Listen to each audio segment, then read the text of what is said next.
song. No song today? No song today. I don't have a song on my heart because right now it's what's your song? A, B, C, D, E, F, G. The condo makes me happy. Yo.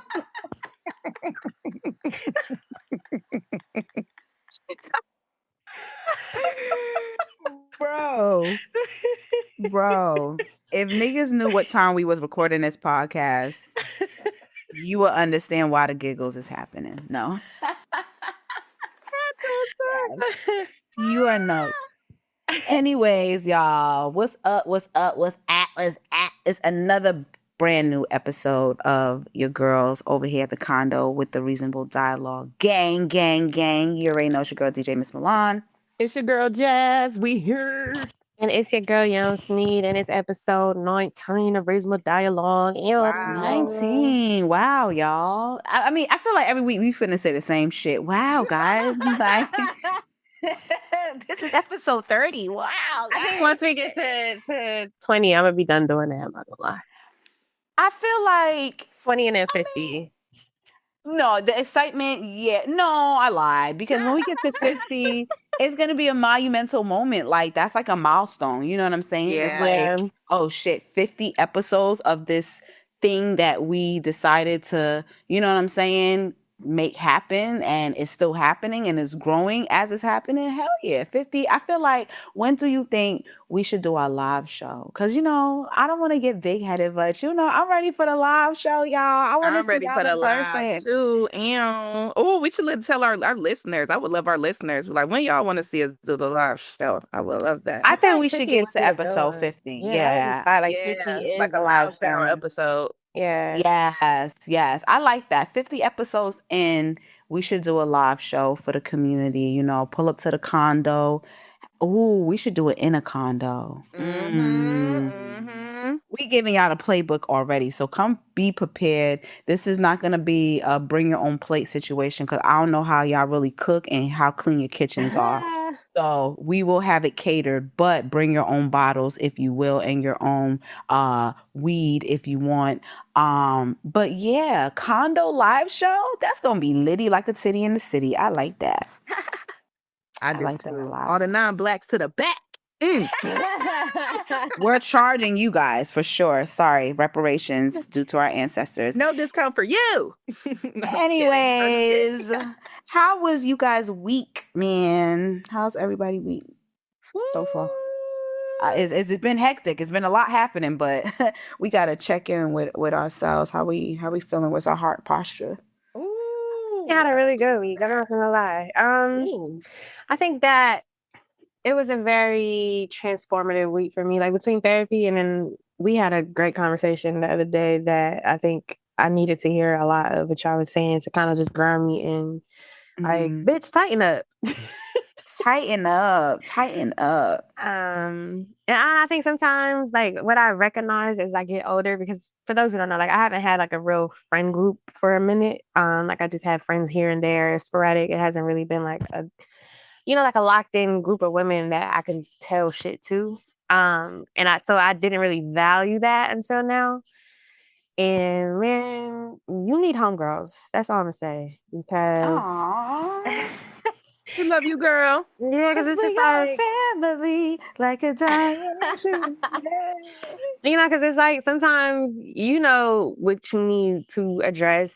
Like, you can talk to your therapist about all the things, but like I feel like when you have like the people who know you the most confirming certain things for you and just like keeping it 100, it really makes you like, all right, maybe I need to change some things because this is just not gonna work. I feel that. So I appreciate that. I think too, like, I don't think anybody's gonna keep it more honest. Like, if you have good homegirls, nobody's gonna be more honest than them. So I really appreciate y'all for that. And outside of that, it's just like, I don't know. It's been a good work week. I don't got no complaints. I have 2 interviews launching this week. Out of Clinic Gold, and then another one with Odomodu Black. We got a billboard for him. Shout out to him. Hey. But yeah, I don't got too much, regular shit. I You love know, that though. I I do. love to hear a good report. You know what I'm saying? Like it don't always gotta be like, oh my God, I'm stressed or sometimes it's like we need to inspire the people, be like, yo, we have good days and maybe it's been a straight winning great week. And I love that energy. I love that. I do too. In the same vein of that as well, I really did value I guess you could say our homegirl, our soul sister check-in we had recently this week. It was good, y'all. I It wish was y'all was really, in on really it. good. It was really grounding for me, especially because I feel like because of what we do for work, we can sometimes go into things thinking everything is a strategy. And it's like, no, some things could actually be sincere awareness. And I think that's where I was this week. And a lot of my actions and endeavors, whether if it was with work, family, especially family, because family has been a huge thing for me right now because my family, I'm still waiting to, share what I can share, but there is going to be a lovely new addition coming to my family, and I'm super excited because I feel like whenever new life is entering a fold, like, it does kind of make you reflect on not only your life, but how do you want to show up for this new person's life that's about to be a part of this bloodline. So it's been really interesting. I love shopping and doing all the things for, like children that aren't mine, children I can give right back. So it's like that's the beauty of it too. But Hallelujah. Yes. you know, Thank you, um Jesus. so it's been a lot of grounding and reality checks there around just, not only how you show up for family and friends, but how do you show up for yourself? That's always important. I'm always talking about Hmm. that. So, I would say this was a chill week. It was chill, but it was definitely a week for, mindfulness, self-awareness, accountability with yourself, having the right homegirls, like Jan said, that's also going to be those accountability partners when you need them, and not only when you just need them, but when you genuinely want to get another eye, because we also don't want to create any type of like codependency because your friends aren't your therapist. Right. um It's so not it enough was dollars also, in this bank account for that. you know so it was good, to Jan's point too, to also get into like therapy this week. But also I will say there is a lot of good music out that has also been very beneficial this week. And I think too with this month being kind of like Halloween, I've kind of been in this kind of like interesting festive mood a bit. So I've kind of been thinking about, am I gonna do something for Halloween or not? So that's I kind of feel my that. check-in week was. What about you, sis? Shout out to the hot girl coach, Yeah. the official queen of Halloween, Megan Thee Stallion. You know, when she pops out with that pumpkin on that head, I think we can all agree that Halloween has officially started. She's literally, like I think we said before, like the Mariah Carey of the holidays. You know what I'm saying? So shout out to her, kicking it off really, really right. For me, my week, I'm gonna be honest with y'all. I'm on the same frequency, y'all. I had a really great week. I had a really, really great week. Can't complain at all. I'm actually out here in Los Angeles, California, because we are Mm. preparing for these, beautiful dates that we have to see the swamp live from the swamp tour. So super excited to be going on the road in about a few days, y'all. It's This about came to fast, happen. man. It really It did. came fast. I looked around and I said, well, God damn it. And next thing you know, it was gonna be done. And I'm gonna be like, God damn it. This was fun. But I really, really feel like I've been in such a space of gratitude this week and just Mm, really grounding and just truly like being who I really desire to be. I don't look forward to it. I am it. And I've been in that space of just really embodying the feelings, the environments, like literally letting things roll off my shoulder. Things that I can't control, I let it go and I let God. I've been very, very present with my relationship, as people who follow me know.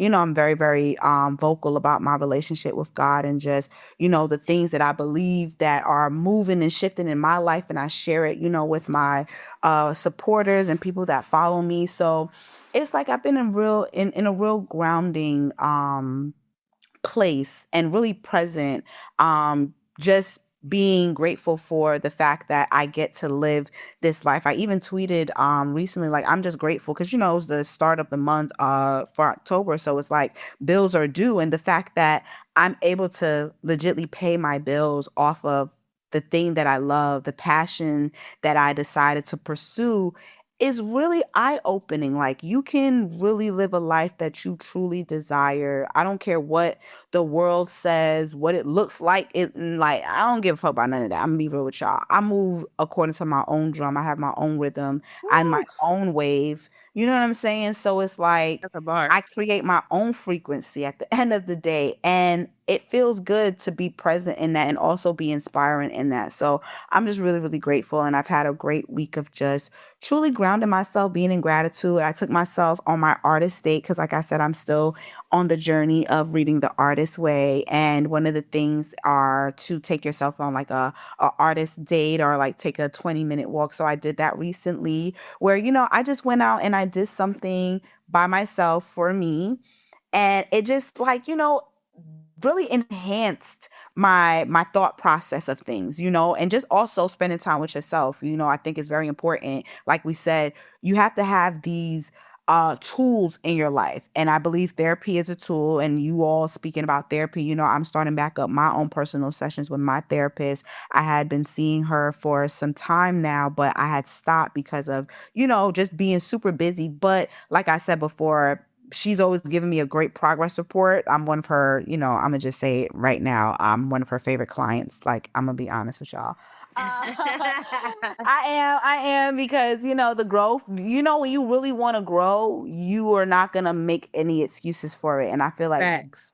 in therapy, you can't make excuses. You can't lie. You shouldn't. I mean, people can, but you shouldn't lie. You should keep it 1,000% honest. And I do believe the full transparency and honesty that I have with my therapist, because I keep it with myself, helps me to grow and have those perspectives. And of course, leaning on the friendships of, my homegirls, which is super important. Like our conversation that we had, was still something that was needed and enlightening because of the perspectives that we all add to it. So having the professional mental health help, as well as the friend mental health help and emotional help, you know what I'm saying? Like, it really just put everything together for me personally, and it just added to my personal week. So I had a really good time. And then we also performed for Austin City Limits in Texas just this past weekend, which was the first time performing for that legendary festival. So the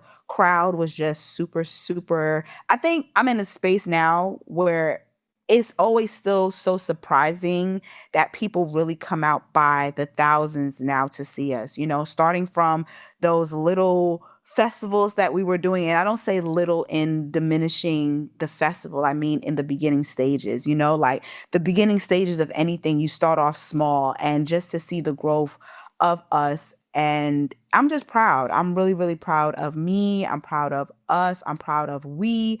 I'm proud of every motherfucking thing. And that's been my week. So it's been grounding, filled with gratitude, a lot of love, and just embodying that I'm that bitch at all times. So yeah, that's been my week, y'all. Talk your motherfucking shit. I love hearing, like, because I consider you like an artist, granted you are a DJ by definition, but I love hearing when artists see that level of growth within their careers, from like very small venues to thousands and thousands of people. Like, I really just cannot imagine what that feels like.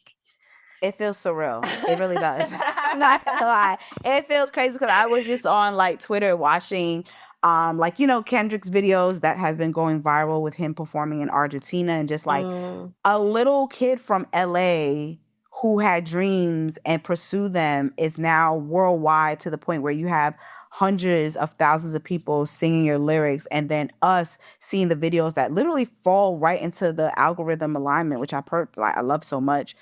Seeing our videos of us performing in Austin, and just the thousands of people that are out there singing, these words that she wrote. You know what I'm saying? Like, it's just so fucking crazy, and I'll never get over it. I'll never get over And it. you shouldn't. I think that's amazing. I'm proud of you. Thank you, friend. Yeah. I appreciate y'all. Yes, sis. I really do. But you know what? It's time for us to get into these topics that we have on our beautiful docket here for this episode. I think I want to start off really quickly, not quickly, but briefly, to just say RIP to Karen Lacey, the LSU football player who recently passed away through suicide. It's very unfortunate hearing his story and seeing that, number one, racism and injustices of this world truly ruin lives. It literally ruined lives. And this young man, who had such a bright future for himself, should be here to be vindicated and redeemed for something that he did not and had absolutely no part in. Apparently, was the story that he was involved in a fatal car crash that unalived some people. But from the body cam footage and everything that has been coming out now, it proves that he had no involvement. In fact, he could not. It was damn near impossible for him to have any involvement due to the footage that recently came out. But unfortunately, I do believe, because of the thought process of you feeling like, you are guilty for something that you didn't do, and how heavy it is, and the landscape of racism, and being a Black man, and knowing that the first thing that's going to be thrown at you is the book and the most harsh punishments. Like, I could only imagine the thoughts of what was going through the thoughts of this young kid's mind, considering he still had such a bright future. I mean, being at such a prominent school like LSU for football, and, all of your dreams literally are flashing before your eyes. And, he unfortunately unalived himself because of, I believe, to be the pressure of everything weighing on his shoulders, including, death due to the fatal car crash that he was to believe he was a part of. It just shows the injustice and how terrible this system truly is, because the body cam footage, and we have to thank God for that footage, because if it wasn't for that footage, we would have never really known the absolute truth of this situation. And, I don't want to run off on a tangent, because this really did break my heart when I heard this story, but RIP to him and condolences to his family. I do hope and pray that justice is served from the officer who wrongfully accused him and had been going around trying to get people to even have this alibi that was absolutely wrong. Just waving your power in the wrongest of ways is something that I'm personally totally against. And I'm just sick of what's happening in this world and in this country specifically. So RIP to Karen Lacey. I hope I'm saying his name correctly, but definitely RIP and condolences to his family on that. Yeah. I will say, and not to drag it on, but I guess what kind of bothers me about the case is, like, why do it take so long for body cam footage to surface? Like, is this the whole point? I thought of that being implemented was for this to be like, whenever these kind of things happen, or whenever anything happens regarding food, it's readily available. So the fact that, like, we would even get to a point where he feels like his life is forever changed because he's potentially tied up in this case that he ain't having, like, we shouldn't have even got there. Right. Like, what the fuck is the point of the video? And that's always literally asked for in 2024 of last year. Right. It's just like, man. Because wasn't the body cam, I feel like the body cams was introduced, after 2016, 18. Oh, they've been around for so long. Like, what the fuck are we talking about? Yeah, but it's like, since they've come into the fold, they seem to have done more distraction shit than actual The body cams, to be completely honest with y'all, was never designed to protect the people the same way the At police all. It department protects was them. never designed to protect the people. It absolutely was designed to protect them. That's the reason why it takes so long for the footage to even come out. It literally has to be some form of an act of God or Olivia fucking well Pope up in that office getting that evidence and releasing it, because it just always baffles me, like you said, Jan, that we have these things that are supposed to protect the people, but they do the least of that. And this is another result of people just wielding their power in the wrongest of ways. Yeah. And it's super unfortunate, man. Super fucking unfortunate. But yeah, rest in peace to him, and I hope that his family is lifted up in prayers, because, man, I can't imagine being... And get some form of justice. I want a couple million for my son. I'm not gonna lie. I need it. Thank you. But what needs to happen is this administration needs to be I don't want to say things that gets us jacked up, but you guys are tracking what I'm saying. And honestly, what's happening is what we all have been saying, you know. And I'm gonna be clear and I'm gonna be very, very honest. This podcast, as we've stated, we're not the political forum for you all to receive expert advice or anything of that nature. And I feel like fairly I can speak for us when we say this, that we are just doing the best that we can to stay up to date with what's going on in our world and have discussions about it, because it's also equally important the same way we can discuss motherfucking bullshit that happens on the timeline. I think we have to do our service of informing people, but also informing ourselves over what's happening too. So, you know, sometimes these topics are not always going to be the brightest and funniest. Sometimes we really got to get in the gutter and really, really talk about some shit that's happening. And I hope that, you know, our community,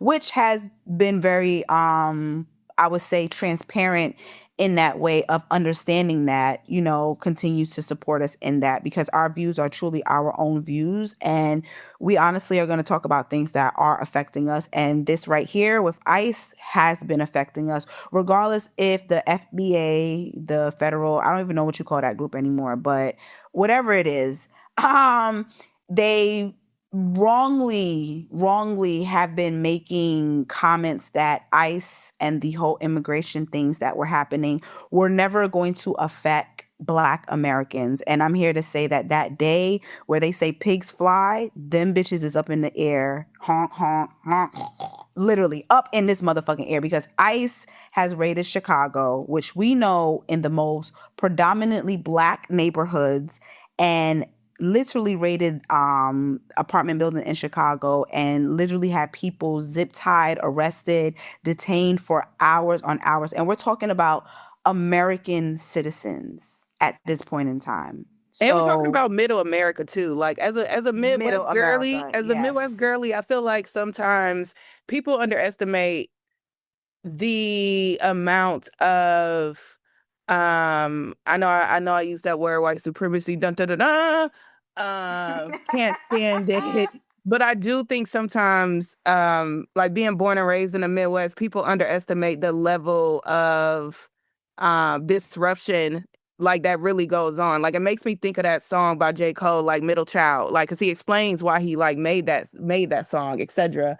And them going to target Chicago, it's not a surprise to me at all. However, I do think it's extremely disgusting how some of these areas within Chicago specifically, it's very strategic, like the communities they're going to, like the South Shore area of Chicago is very, very my sister's family from there, rest in peace to them. But not only is it like it's Black, but there are a lot of like, you know, like Black immigrants, people who aren't Black immigrants, who are there. And I think it's unfortunate that kids had to be, you know, like damn near handcuffed, which is unfortunate. I've seen a lot of the residents speak out about how they weren't even like, basically some of the ICE agents weren't even basically really targeting like the like Black Americans. Like they were basically kind of like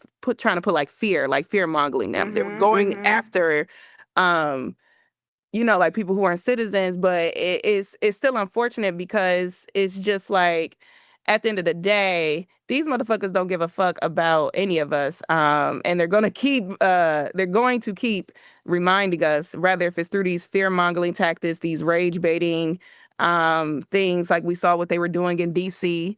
Now And Portland with the whole releasing yeah, the National and Guard. I think, like, again, like the Midwest, Middle America, like coming for cities like Chicago, Detroit, St. Louis, Cleveland, like all of that is very, very, whether they think they're getting away with it or not, or it's under the rug, like that's really a magnifying glass to so many other issues within America. And I hate that. I feel like sometimes the Midwest is used as this like weird guinea pig for whatever the U.S. government wants to get off, you know? I Like, mean, look at Memphis and the whole AI and the fact that they're building places in these areas versus why your ass not in motherfucking Silicon Valley with the whites? What the fuck? Exactly. So it's They just have a whole Silicon Valley. Why the fuck y'all not up there? yeah. So it's In the just like, mountains with the Caucasus and all of that. What the fuck? it's frustrating because it's like in the Midwest we not lab rats. Like, chill out. Like, But they treating the people like that, and that's the yeah. problem. That is the absolute problem. And honestly, we can scream to the top of our lungs saying how much we didn't vote for this, which is true. I know a lot of us who are pissed off at the fact that we have to go through these things that we personally had no personal stance in, but everyone is honestly affected by it. And I knew from the time, and I remember somebody say, I don't know if it's a famous saying or somebody said it, but it's a thing of when you see certain things happening to a certain group of people, you should never ever think that it can't and or won't happen to you. That's usually the telling signs that you're next. When they started doing the whole immigration thing of detaining, anyone of Hispanic background or whoever they deem, because let's be honest, the Europeans ain't got touched yet. I ain't seen not one piece of ice up in the motherfucking Jewish communities. I haven't seen them in the Indian communities. I haven't seen them in the Asian communities. I haven't seen them in any other communities until they started going after the Hispanic communities. And what's next to Hispanics? The blacks. Okay, I know black. Yes, you are today. You know what I'm saying? Like, they go after that. Then what's going to be next is the other minorities, which would be the Asians. Because guess what? I don't care what anyone says. White supremacy is about upholding the pure bloodline of white supremacy. So will they use you as allies for their agenda? Absolutely. But will they come and collect after? Abso-fucking-lutely. And this is the reason why I feel and believe racism is so dumb, is because it's all of us against them. And it even shouldn't have to be us against anyone. But this is the world that they have created. And we just have to understand that our part is to fight back against that shit. So it's very disheartening to know that this is closer than home. That this is home. This is hitting home, if we want to be honestly correct. This is hitting home. This is in our motherfucking backyards. Portland, Chicago, all of these places, they're literally in our backyards. And the fact that we are under attack as American citizens by our own administration is absolutely fucking disgusting. We are in 2025. I would have never thought the years that I spent growing up in school, learning about the government systems and all of these things, that this will be the America that I would have to be a part of. And I fear, in a certain way, not fear mongering, but I fear for our future. I fear for our children's future, because what's happening now, we are the effects of our parents' decision and their parents' decision. So the children have to now be affected by the decisions that we are currently making now. And I can't just sit around and just kiki and crack jokes all day and night. Sometimes we're going to have to put that shit to the side and get fucking serious. And these are the times now where we have to get serious. They're stripping us of our rights left to right. And they're stripping it's crazy. They're stripping like safe spaces and like culturally relevant spaces that people in these spaces genuinely enjoy. Like, I know in Cleveland, I'm a shout out to a couple of the Cleveland restaurant owners. I hope y'all holding y'all heads, but there's been a couple staples gyms in Cleveland that have been shut down recently because of motherfucking ICE. Like, literally running in, raiding, the spaces and coming after these owners. I mean, we talking about people who that own these restaurants in these like small cities, small areas in Cleveland for like over 10 years, gone, shut down. Programs at Crazy. universities, gone, shut down. Like where people like myself, first generation college students, were able to make and provide for themselves. It's being stripped. And, I think it's why I've been, like going home more and making that more of a thing because to your point, Milan, I do think about Gen Alpha a lot. I think about them a lot. I got a nephew that's 12, 13 years old now. When I was 12, 13 years old, that's when I knew what I wanted to do. Like when I was 12, 13 years old, I was walking around saying, I'm gonna be this. Because my brain was starting to formulate those things. So I think about this generation, like, and how they're perceiving what's happening right now and how they're going to show up 10 years later. Because 10 years Yeah. later, they're going to be the ones we're going to be driving with. They're going to be our potential doctors. They're going to be the ones potentially running for office. Doctors? Mhm. I'm sorry. I don't know what's gonna happen. I don't know. Cause these motherfuckers is watching baddies. They watching Zeus Network. They watching fucking the second coming of Charlie Kirk and all of these motherfuckers coming up. Like these niggas don't want to be doctors. These niggas don't want to be engineers. They don't want to save the world, nigga. They want to create a world of just chaos. That's what the fuck we are going into if we don't get a hold off of what the fuck is happening. And it's going to have to start from these homes and these kids, which y'all allowing y'all kids to constantly listen to and watch. Because a story that I seen of this young white man who killed these two young white girls over comments that they made about Charlie Kirk and shit like that. What? That was in Jersey. That's just crazy. Yeah. Like I said, it's in our backyards. Because they made comments about him, he was stalking this one girl and then decided to go and run them over. Been stalking them and decided to run them over. It's been all over the news. And this is a result of these red pill incel. Like, it has to start with the homes. It has to start with the homes. The grandbabies is the mamas. It's something wrong. I agree, and I like that you bringing this up because it's not totally related, but related. Because I saw another conversation around, there's a lot of parents now walking their kids to school in the city, and because we're back in school. And this woman was saying how she's hearing a lot of kids talking about like brand deals and content roadmap and all of this type of shit, and it's just like, what are we teaching the kids? Because why do they they should not care about that in middle school and high school. Like, why? That's insane. I think what sparked it was there was a video. Granted, I don't think there was anything wrong with the video. I thought it was cute, but I can understand how it sparked the conversation. But it was the video of Cardi's daughter, Culture.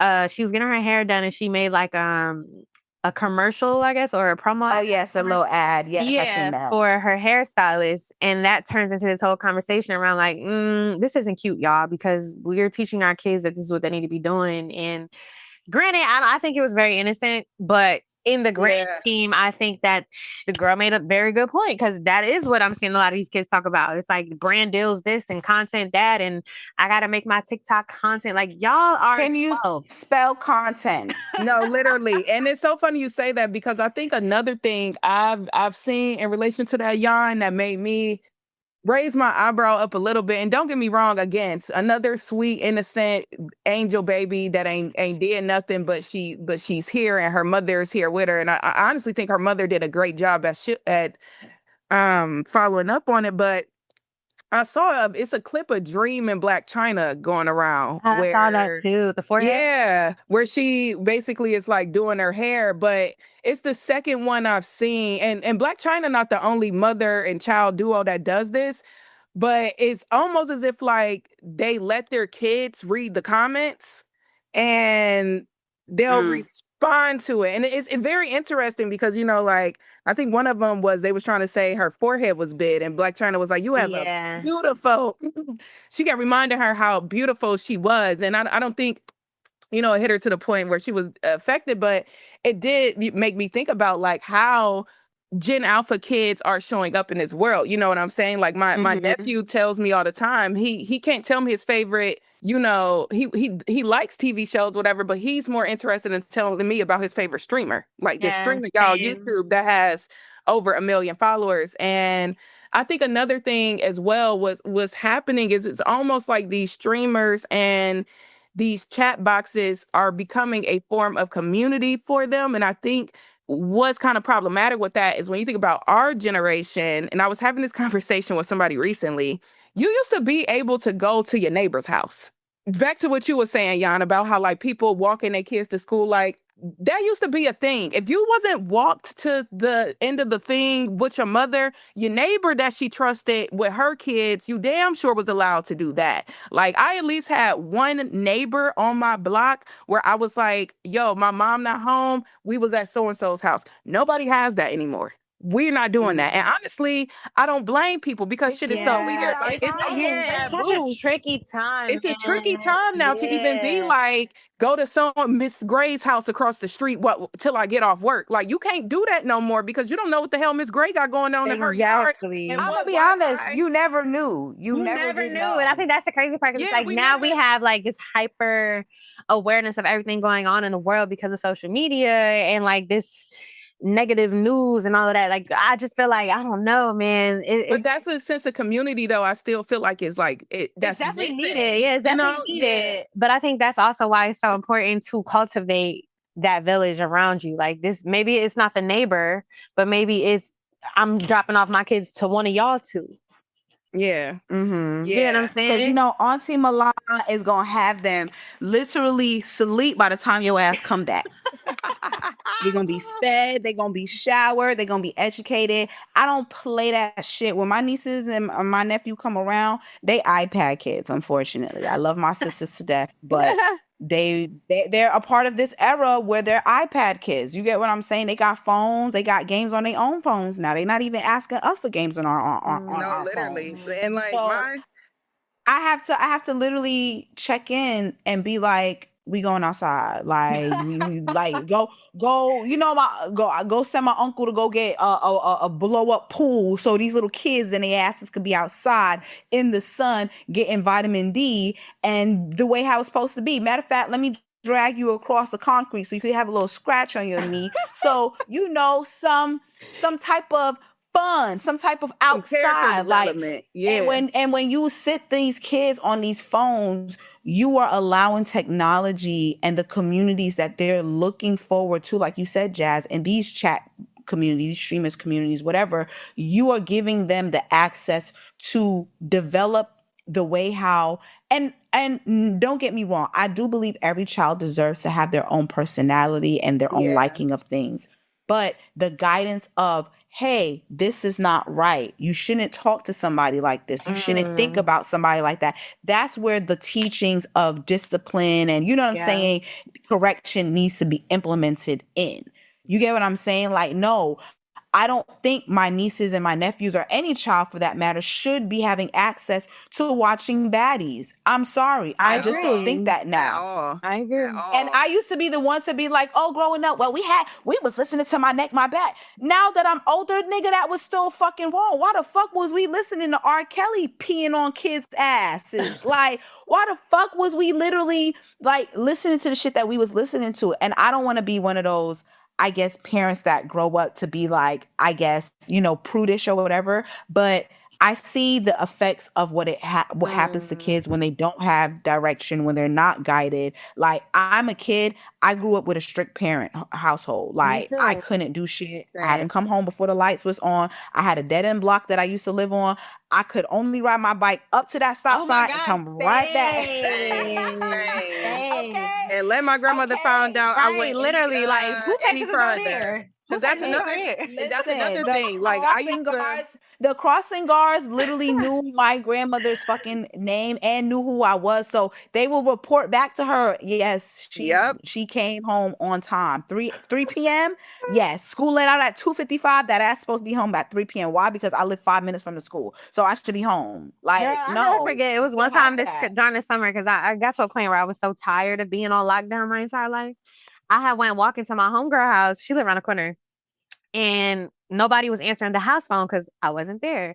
When I tell y'all, my mom came driving up out of no fucking where from work, having fun. Like, That's no, it was embarrassing, y'all. It was so embarrassing. It's funny. Like, she'd be like, the only thing I remember that day is your mom's red lipstick and her mean ass face. Yes, like Yes. no, those are the moments and the memories that literally as a kid when you grow up, it kind of shocks you into place. Like I never wanted to do shit because I remember the fucking consequences. And I remember saying that people, adults, children, everybody in this world needs a form of consequence so they understand the reason why they shouldn't do this thing. If you touch the stove the first time and you burn your fucking hand, I'm going to have to assume that the common sense that you have is going to tell you not to touch that stove again. You got blisters, 3rd-degree burn. Do you want to go through the pain again? No, I don't. When I got burnt on my fucking forehead from curling my fucking hair myself, I ain't never curl my hair again by myself again. I learned. And see, I think that's why sometimes I appreciate parents who let their kids try certain shit, obviously with like under supervision, but like, no, go ahead, bring it in. Because you're not going to do that then. I keep telling you to stop doing that. You keep doing it. All right, go ahead, bring it in.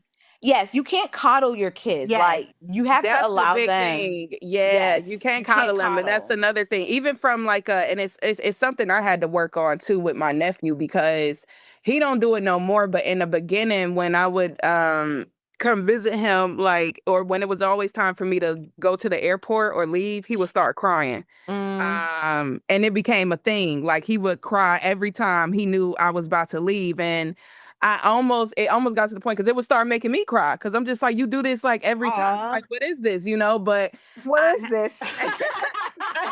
I had to get to a point because y'all know me. I'll know we both just cry on the river. But it's just like I didn't want him to get what's the word I'm looking for? Like comfortable with that though. Like, you know, like this, like, yes, I don't want that. So what I did start doing is before I would leave is, you know, I would make sure we had a talk. You know, I would sit him down, like, look, Auntie lives on the other side of the world. This is why I do X, Y, and Z. But here's this, so you always have my presence, you know? And I think me and my sister, we also stopped doing too, making my leaves this grand thing.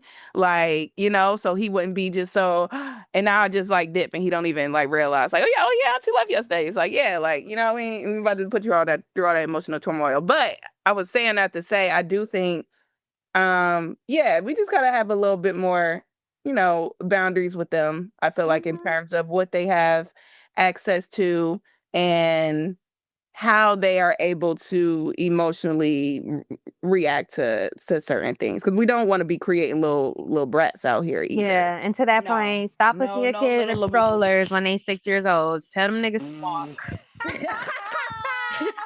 I'm tired of seeing these giants in strollers. Like, that's a fact. Like, why are your legs dragging on the ground? Why? And then it be the bratty ones too. Like, all right, you're not 3. Get your ass up. No, wait, please.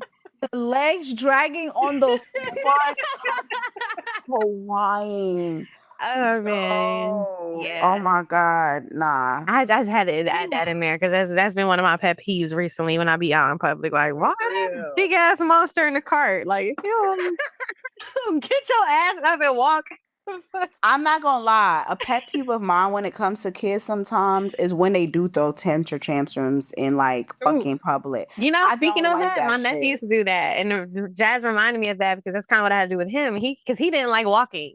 Whenever we would go to the mall or whatever, he would walk a little bit and then he'll get to a point where he'd be like, my legs hurt. I can't walk. And I tell y'all, like his mom used to be, okay, like, nah, fine. You're going to stay right there on that floor. And when nobody's here with you, you're going to be lonely and sad. And he got the head. He would start walking. But like, I'm not carrying your big ass. If you don't get your ass up and walk, nigga, your legs do not hurt. I hate that. Anyways, y'all, we had to touch on these topics real quick. Let y'all know what's going on in the world, because the world is going crazy. But we're here to keep you guys sane here on the Reasonable Dialogue podcast. Anyways, y'all, I know y'all been seeing what's been going on in these streets. Okay. You know we gotta touch on it. Cardi versus Nicki and JT. Before we get into that, I did want to say thank you to everybody who joined our spaces the other day. Oh yes. Because we did touch a little bit on it. Yeah, it was great spaces. Thank y'all. Yes, you know, the game popped out one time for the one time. And y'all also showed us mad love again, as always. So we love y'all. But you already know, y'all. We did touch on it on spaces, but we got to bring it to the official episode of the pod, of course. You know, we've been seeing the tweets and the beating of the feet between Cardi, Nicki, and JT, as all of these rap girls have absolutely been hitting below the belt. They've been literally gut punching, pussy kicking. Like, it's been crazy. And honestly, I do have some opinions on what's happening. I'm not going to hold back. I'm going to keep it 1,000% real and honest, because I am not liking what the fuck is happening, in my personal opinion. Now, yes, rap is a competitive sport. We're not going to act like that's not what the basis of rap is. Yes, you are supposed to be competitive. You are supposed to think you're the best. You are supposed to compete. Yes, talk shit in them records. I don't want to see y'all link up in real life and do all this extra fighting shit that personally is only going to be good for a moment and a couple memes. But we want to hear it in the music. For y'all to take it to the point of involving kids and talking so poorly about kids during this entire debacle, I feel like it's very distasteful. And I'm going to be real, I'm going to lean more towards it being very distasteful on Nicki's end, because Nicki is the one who sent the shot first of the kids. And facts are facts, regardless of the barbs or the Barty game. I don't have a dog in this fight. I'm only going to call bullshit when I see bullshit. What Nicki Minaj is doing with her legacy is absolutely distasteful and disgusting. You are no longer in survival mode. You are no longer in a space where you need to fight for your life. You have, honestly, if we're going to talk truth and be honest, Nicki probably has had her own personal, dealings of coming up in the industry as a woman, as any and every woman has personally gone through it. But let's be very fucking clear. You had one of the best come ups in hip hop history, especially for a woman, and the success that you have garnered as a woman in this game. From your association with legendary down south artist Gucci Mane, to you linking with, at that time in his prime, we're talking about prime fucking Lil Wayne. You get what I'm saying? Like, you're getting co-signed by the rapper's favorite fucking rapper. You get what I'm saying? Like, you have that leverage. You also have major features with the likes of fucking Kanye West and fucking Jay-Z. We're talking prime niggas at their highest. You get what I mean? Like, the whole, okay, I struggle to get where I am, so I feel like everybody got to go through that. I've never agreed to that, because everyone's life and personal trajectory of that is different. If you have to struggle and I don't have to struggle, it doesn't mean that I don't have a place in this game just because what you went through, I didn't go through. I do believe Cardi is deserving of her accolades and does have a place in hip hop. Why? Because she represents a section of hip hop that has always been around, but never been at the mainstream forefront, which is the pussy stripper rap.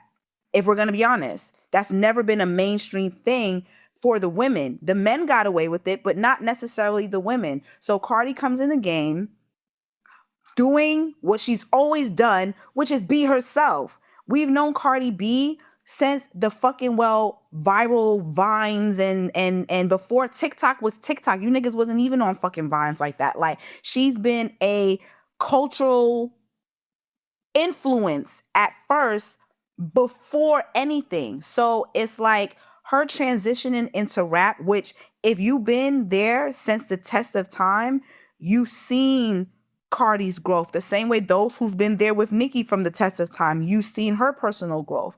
Like, I don't compare these two women in the sense of their pen or anything of that nature, because Nicki Minaj is Nicki Minaj and Cardi B is Cardi B. Nicki has set herself up as a historic figure in hip hop, but she is daily diminishing her legacy by her actions. And sometimes, if not most times, I cannot separate the artist from the art because you both embody what you are. You get what I'm saying? It is you that is producing this art form. And for me, we've seen Nicki go against every rap girl that has come out, even the rap girls that have even said shit. She's had something to say. And it's true. You even beef with fucking SZA. Like at this point in time, niggas have to be realistic and call a spade a fucking spade. They used to say, if you are a common denominator in a problem and you are the common denominator, then the problem must be you. It can't be everybody else. So for me personally, I expect a gutter bitch from the Bronx like Cardi B to hit below the belt and go crazy because that's where Cardi has come from. Nicki, you're not supposed to be on that level. And it's not to put Cardi down. It's not to say she's a low level bitch because she's very much so a A-lister now. She's very high up in the fashion world. So we can't even put her in that category. You know, she called herself a gutter bitch, so I'm gonna follow suit and say she is a gutter bitch. But you, Nicki Minaj, you've come up in the rankings of hip hop. You've come up in the rankings, even dibbling and dabbling in some acting. You get what I'm saying? Like, you are supposed to have sons in here. Yes, all these bitches are supposed to be your sons the same way you were Little Kim's son.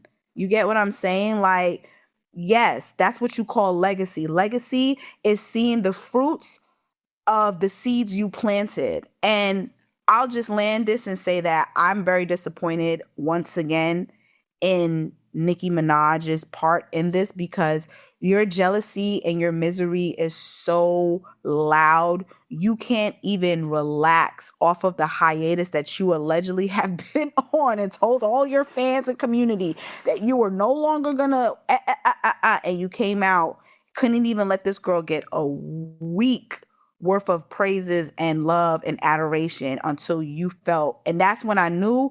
I said, yeah, she is really miserable. And the ironic anybody part with too is like eyes and ears can see that. you doing all that and you just draw more eyes to her shit anyway. In my Anyway. opinion, because it's Hello. like anybody who maybe didn't listen to it because they're such a diehard Nicki fan, they're now gonna go stream it. So like you boosting her streams on the most basic tip. On the basic tip. And I'm gonna say this because y'all know I got a lot to say and I said a lot. But I want to keep it short though because I really want to get the point across, and I know we could talk so much about it, but as disappointed and disgusted as I am and was in Nicki, and as dirty as my Bronx sister got, I mean, she had to defend herself. I'm extremely proud of Cardi. And I'm going to say this, why I'm extremely proud of her, because this was actually a great lesson in how to catch a narcissist one-on-one. This was what Cardi just went up against, and what she did was literally in the book blueprint of how you catch a narcissist. Because in the beginning, I was a little sad and disappointed because I'm like, damn, my sis took the bait again. Hey, yep, you Because fell for the bait. this girl rage baits her. She don't just rage bait her, she rage baits the other girls too.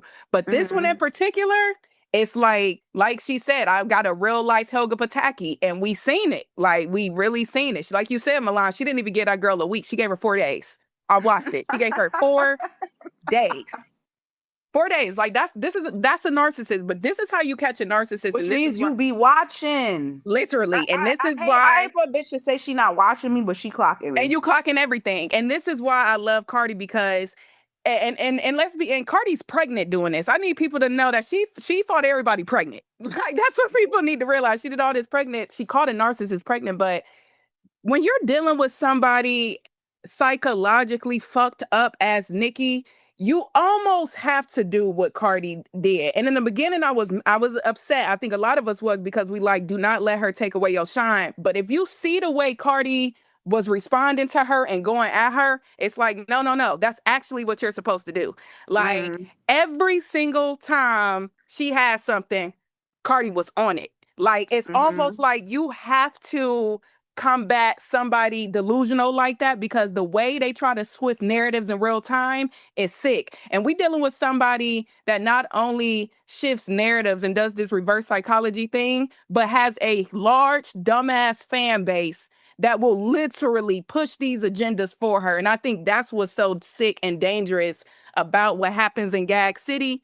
Because there's no police officers over there. Like, there's nobody policing the delusion. So it mass produced bullshit. Like, that's what happens. It's like her narcissistic ego mass produces bullshit. But when you dealing with a fucking Bronx Barbie like fucking Cardi that's not about to let you bully her or do none of that, it's brilliant and it's genius how she's able to catch her. Like, the questions. Why you keep coming for me? You came out in high school. Why do you keep asking about Rock Nation? I'm not signed to Rock Nation. Why are you doing X, Y, and Z? It's like, you have to pull those questions out so the main audience watching can actually think to themselves, so like, why are you doing that? You know what I'm saying? Because it goes back to what Hope was saying. Like, a wise man said, don't argue with a fool, because at some point, people can't tell who is who. You know what I'm saying? And I feel like anybody that goes up against Nicki, you almost have to be strategic in the sense that, you know, this is a narc that is under a rock of fucking I don't even want to assume or throw out under there a rock, on that rock, allegedly. You know, on it and around it, in it, through it. And I just think that's the part about this that I love. And I love how Cardi even ended it too.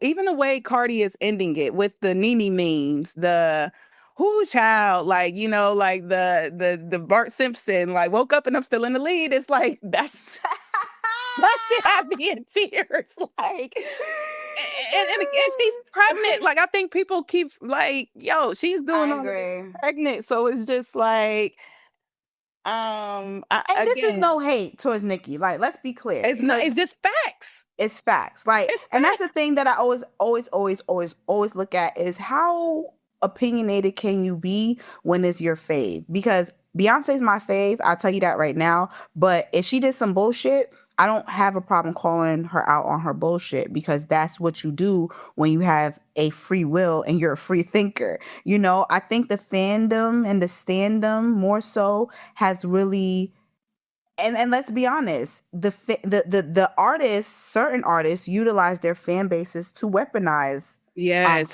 They weaponize their fan base. I mean, the doxing of people, actually pulling up in real life to fight people. Like, I mean, didn't she literally do a tweet where it was like, y'all got 15 seconds or some shit? Like, go.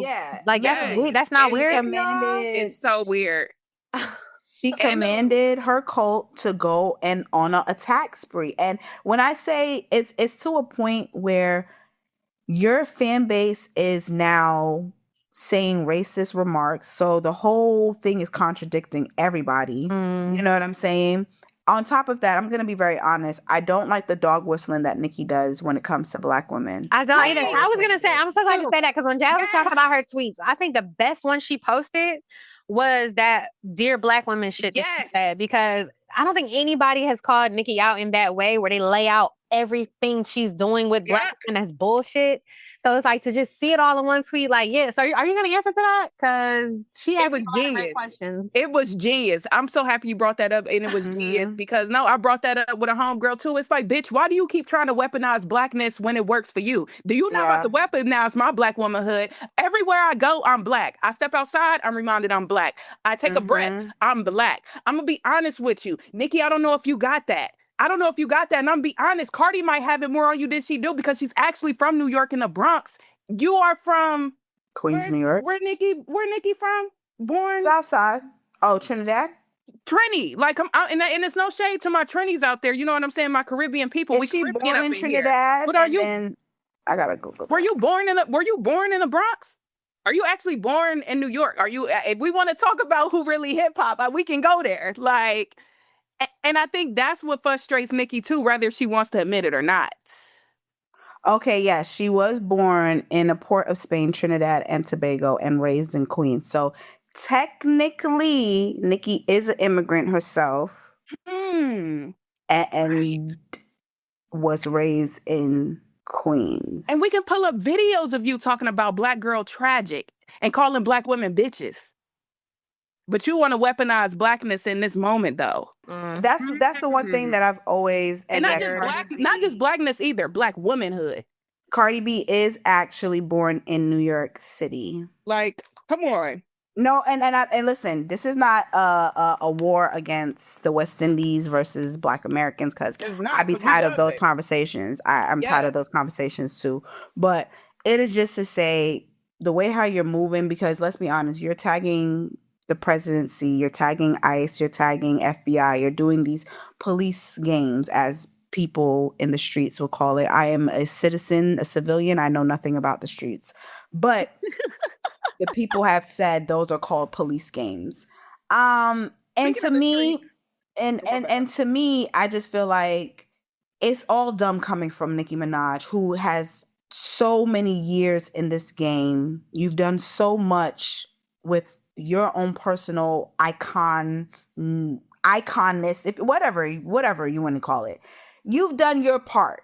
It's time for you to do what legacy acts do, and that is, if you're not going to have people come up under you, then my God today, make some form of music that is relatable, because the conversation also, which we can dive into after the whole Taylor Swift conversation and how they are tearing this white lady up about her album. Like I've never seen people go so crazy to comment on an album and call it the things that they've been calling it, but it's called growth.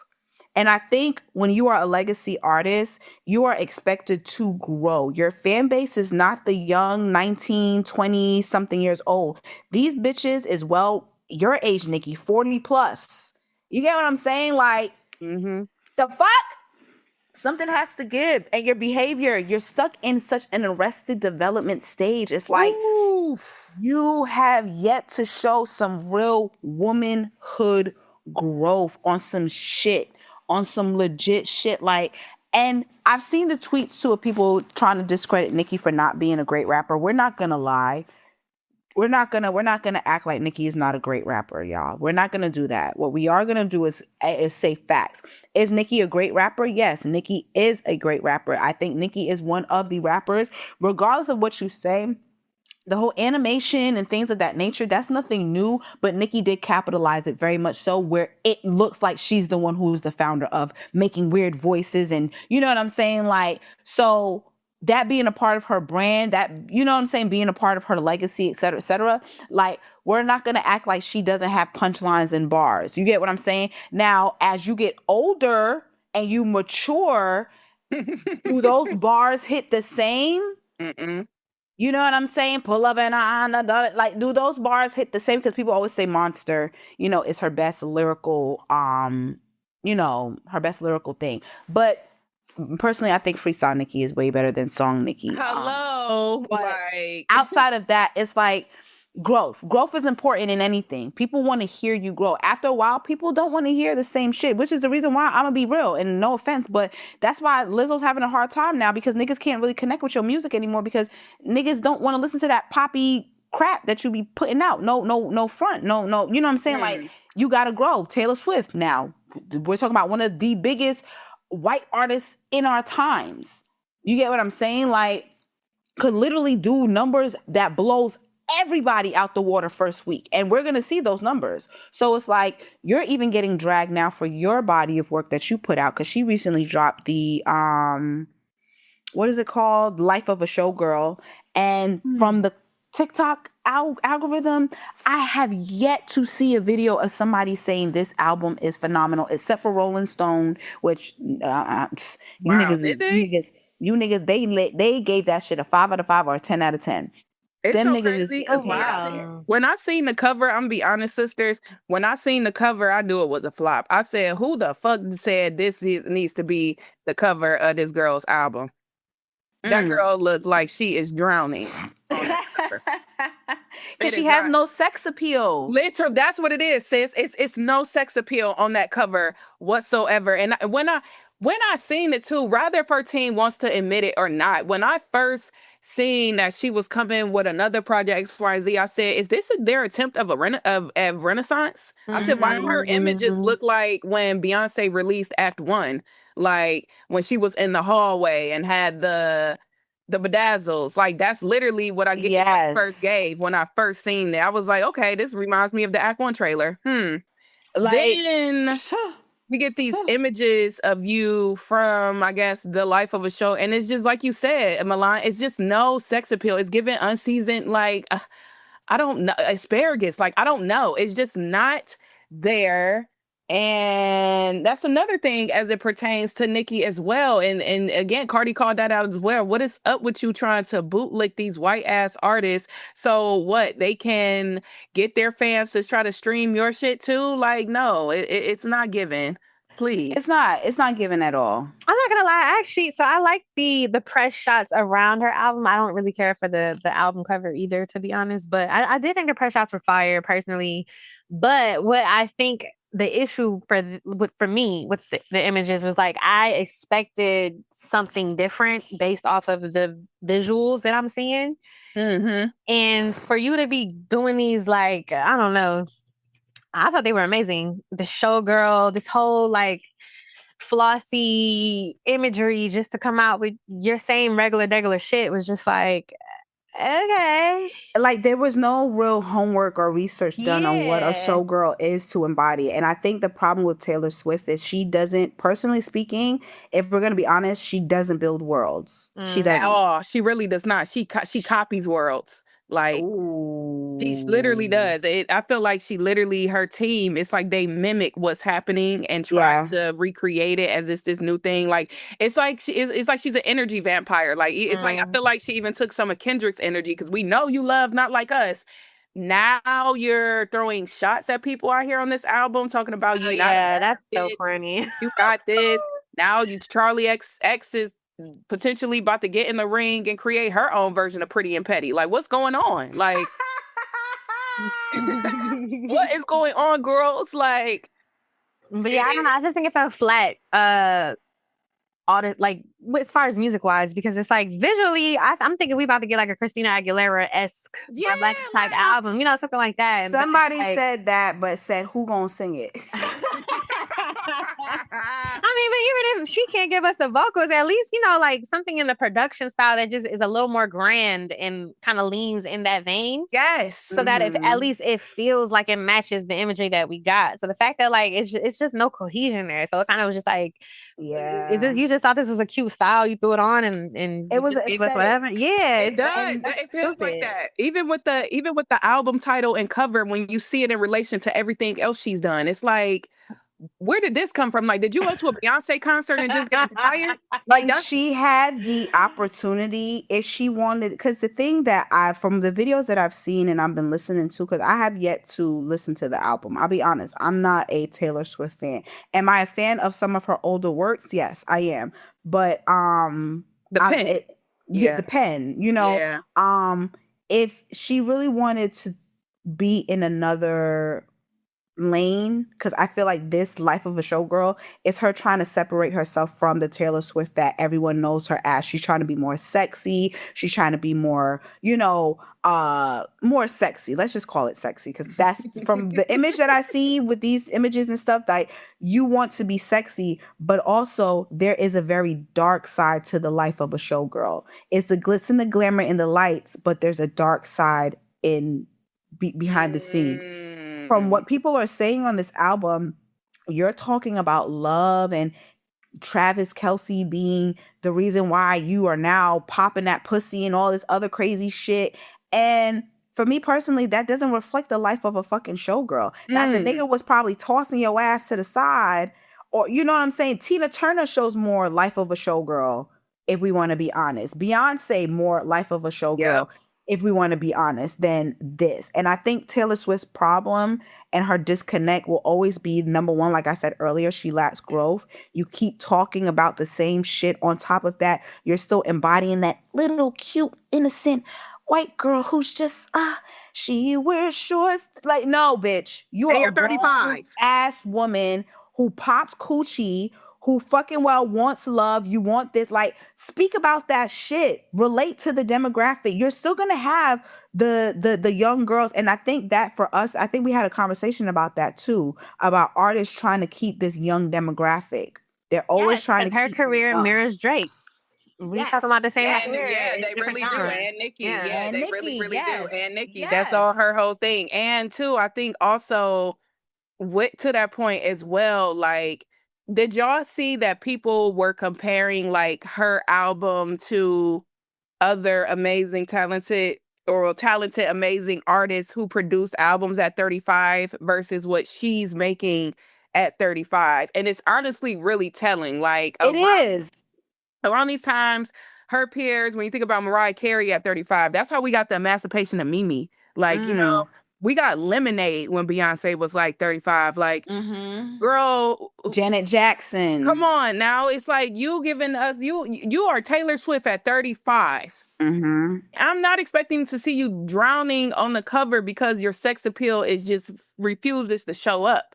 Like, I actually think, what was the project she did before where it was the black and white? Because I actually Folklore. got to work on that a little bit. Folklore. Yes. Like, that's the type of, again, and I'm not trying to, because I get artists, you go through things, whatever.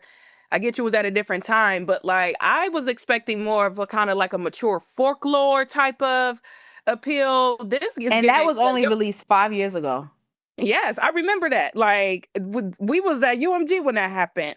And she was in a different mindset, I will say, around that time as well too, and she was more focused on the pen.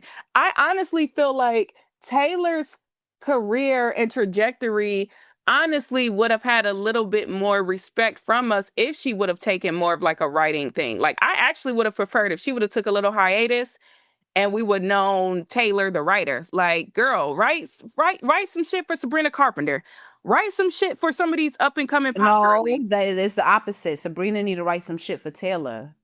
I can see that too, but if you trying to what go I'm into this saying whole is sexy just like- lane, if you trying to do this whole sex kitten, sex show girl, whatever, you're not the one to do it because that's not your bag. You're gonna have to. And this project has been apparently a project where she's done majority of the creative directing. She's been like the head bitch in charge, basically. Oh, we can tell. We can tell this time. You know what I'm saying? It's not landing. It's like it's not landing. And honestly, what's so crazy is, if we're gonna be real, Doja Cat is doing the very same thing right now. Yeah, she is. With what is it? Vi or Vi? How you say Vi? And that is actually the showgirl aesthetic and album that I'm looking for. If we actually I'm glad you brought that up because I'm seeing videos of her performances from that album, and like that is what I imagine when I hear showgirl. But you see what I'm saying now. Imagine if Doja would have had a record. And don't get me wrong, she's writing everything. But imagine if this is me and Taylor wrote this, but you don't see Taylor. Like, it's kind of like what we're saying with Drake. Like, if Drake would have took a hiatus and after that shit, just nigga do acting for a little bit. Like, just do something else. Like, that's what I feel like Taylor should have done a little bit, but it's just she's so focused on just wanting to be seen as the one. Taylor Swift. No, I actually would have loved if you would have pivoted a little bit. I actually started maybe writing and mentoring some of these other girls, but no. Just make us miss you. I think that's what a lot of the legacy. Exactly. I never miss Taylor. Yeah, I think they don't give us time to miss them anymore in the way like a Beyonce does. And I feel like that's what is killing a lot of their legacies, is like this desire to be seen. And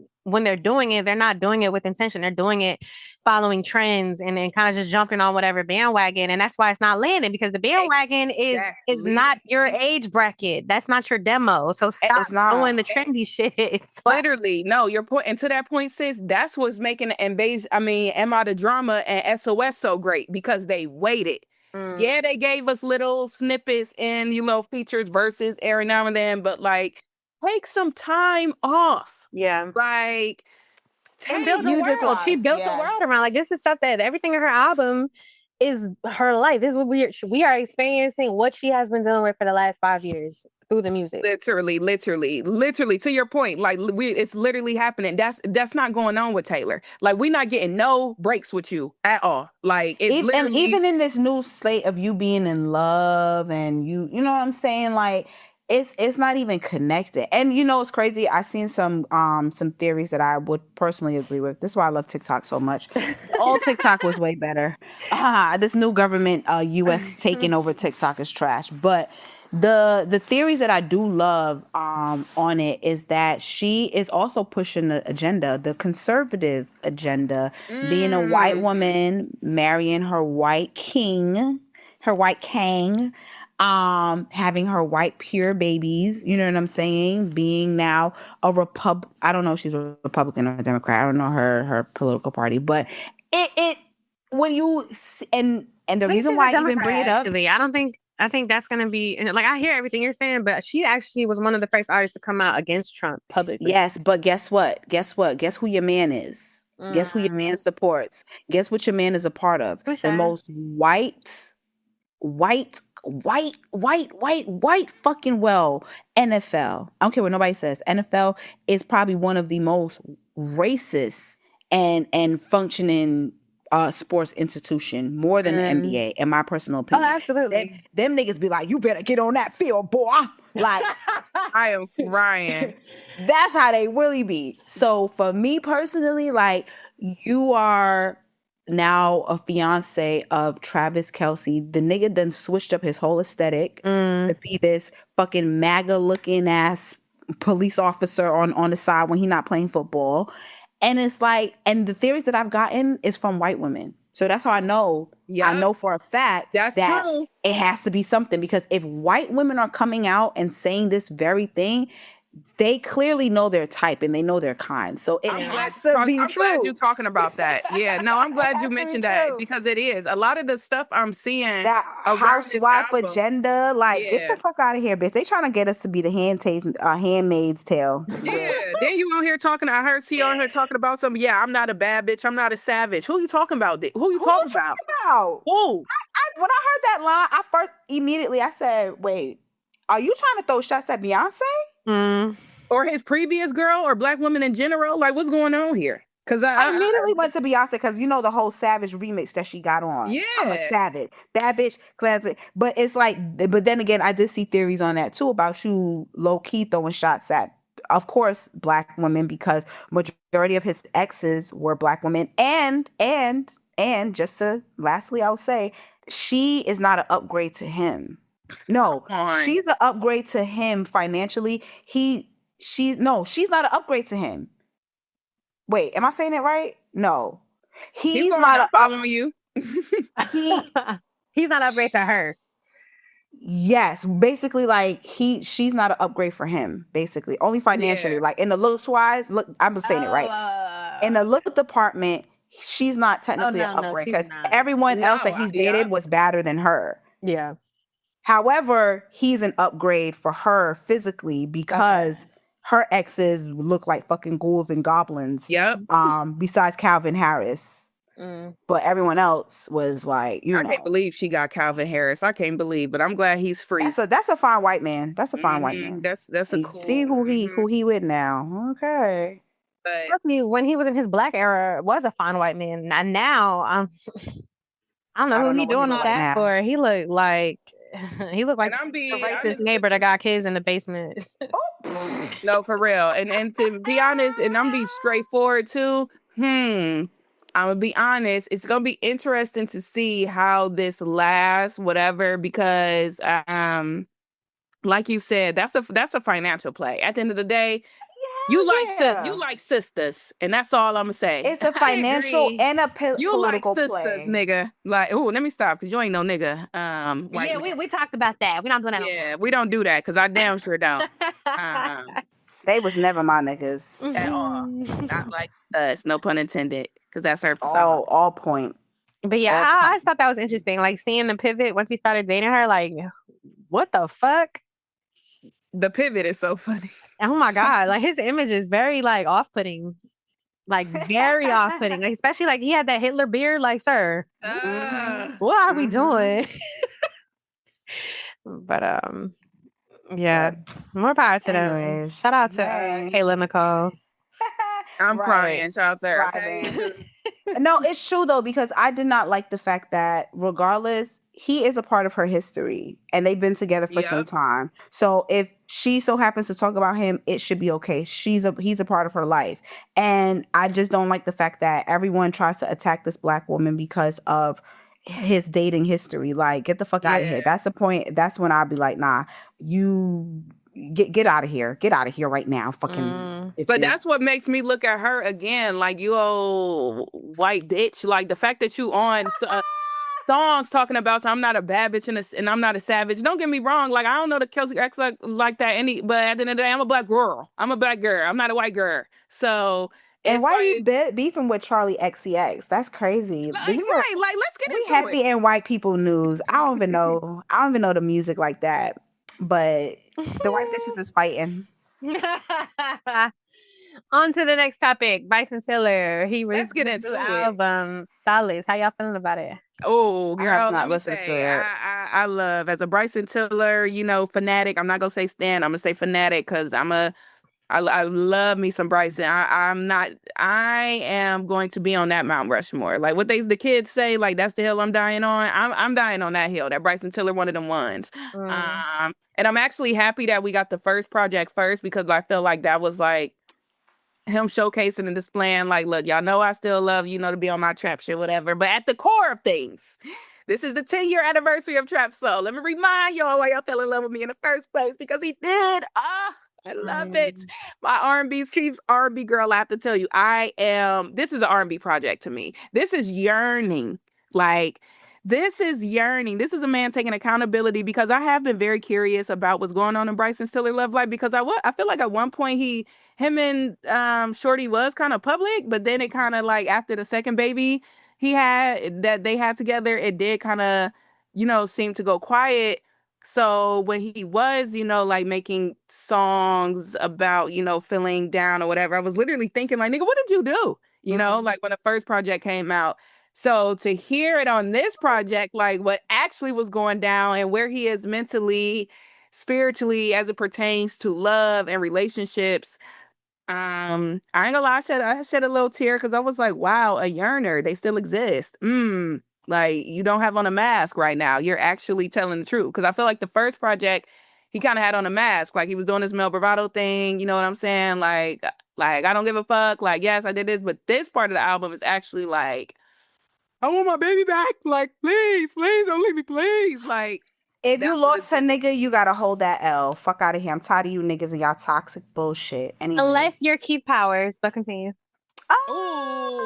Now, I think that was a mature breakup. I think that was a mutual mature breakup. And I don't even think that was, I'm gonna be honest, I don't really think I think they really just kind of broke up either. Yeah, I think they just faded back a little bit. Like, let's tighten up. Let's be a little less social. Yeah. Let's take a break. Like, you got shit you got to do career-wise. I got shit I got to do career-wise. And I very much respect that. Like, I really, really, really respect how they move, navigate it. It's really beautiful to see. But yeah, I really love this part of the project. What is it? Is this one technically Soulless Young? This is the other one with the boss man D-Lo and the La Tylers, it was I didn't know where we was going. I didn't know where we was going, sisters. I did not know. But he brought it back. I'm in love. Yeah, I love it. I'm still taking it in. I really am, but like, it's no skips for me. What y'all think?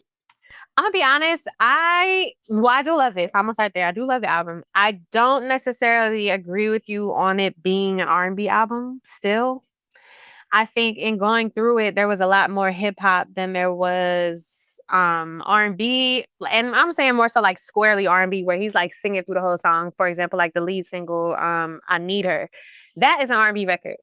But then there's a lot of the songs where it's kind of similar to Trap Soul though, and I'm not even mad at it because this is what I expected from him. But like where he's doing a little bit of singing here and there, but it's like rap singing, and maybe that's most of the song is rap singing, and not really just him just singing, which is what I kind of wanted more of, especially the way that it was marketed to us. Whereas like this first half is the rap part, and the second half is the R&B, and it's just like, all right, well, there's a lot of rap on this R&B side. Yeah. But I'm not mad at it. I think too, I didn't realize it until I saw the conversation on it, but I didn't realize he was dropping on the anniversary of Trap Soul. I thought that was brilliant. That was so brilliant. And I did want to just get into some of them stats too while we here. So Don't is now certified 15 times platinum. which it's now the highest certified solo R&B song in RIAA history. Wow. Wait. Say that again, sister. Say that again, sister, please. Now, now that's a stat I love because these days we talked about it, like pulling up all these stats that just be like. Yeah, we can talk about these stats. And also, I want to say R&B is not dead. Highest certified solo R&B song in RIAA history. That's insane. Wow. 18 times Never platinum. dead. Oh my God. Okay. He also earns 11 other new certifications. Exchange is 13 times platinum. Right My Wrongs, 6 times platinum. Woo! Whatever She Wants, 3 times platinum. Also, Whatever She Wants just came out, by the way. So that's amazing. Next to You, Canceled in Hell is now platinum. Child, Self-Righteous, Just Another Interlude, Set It All Outside. These are all gold now. Like, he is the one. Well, he's not the one, but he's one of the ones. No, he is, and I'm tearing up right now. I know the Yeah, he's condo's one of gonna the be like, ones. "Bitch, why are you crying?" Oh my And it's God, like, Jazz. No, why are you crying? I'm only tearing up because, and it's just a tear up. I'm only tearing up because Bryson has been honest about like these industry battles he's faced like recently. And I think this album is him showing up the best he can. I think that's what we're getting from Bryson. I think Bryson is somebody right now that's literally showing up the best way he can. Like, because we've seen it. And I think anybody who's been following Bryson's journey or just R&B in general, like has been a question like, what happened to Bryson? And I think we got to be honest about how the industry impacts people. Like, because Bryson and SZA, they kind of hit the scene around the same time. And SZA's been honest about her journeys as well. But I don't know. I think Bryson, it kind of hit him a little harder because he's been honest about it. Like the snakes in the grass and the relentless bots and stuff. I feel that. Like I said, I've always felt like Bryson just makes music because he wants to, not because he really needs to. He's not an artist that really cares for the industry politics in the game. Yeah, he play the game. He don't. he actually wants to make his own game, like literally, like his own fun thing. So I think he just uses the money from the music because he is good at it, regardless of what people think. He is very much so good at it. And he just wants to literally just make this money, take care of his kids, and do what he want to do with it. So I am always proud of Bryson, and he's been very unproblematic. At least I haven't seen or heard any type of stories about his ass. But outside of that, I haven't listened to the project. I did listen to the first half of it. Which one is the first half again? Solid? No, it's the one with all the with Boss Man D-Lo. Let me look it up. I think the he first released half of that version. Devices, I think. Devices, yeah. Yes, Devices. I haven't listened to this one yet, but I mean, Bryson has always been that nigga when it comes to the pen and to the music. To be completely honest, I feel like he could potentially be a lot bigger than what he is if he really did lock all the way in. But like I said, he doesn't have any real care for the industry or even, I don't think, to be famous.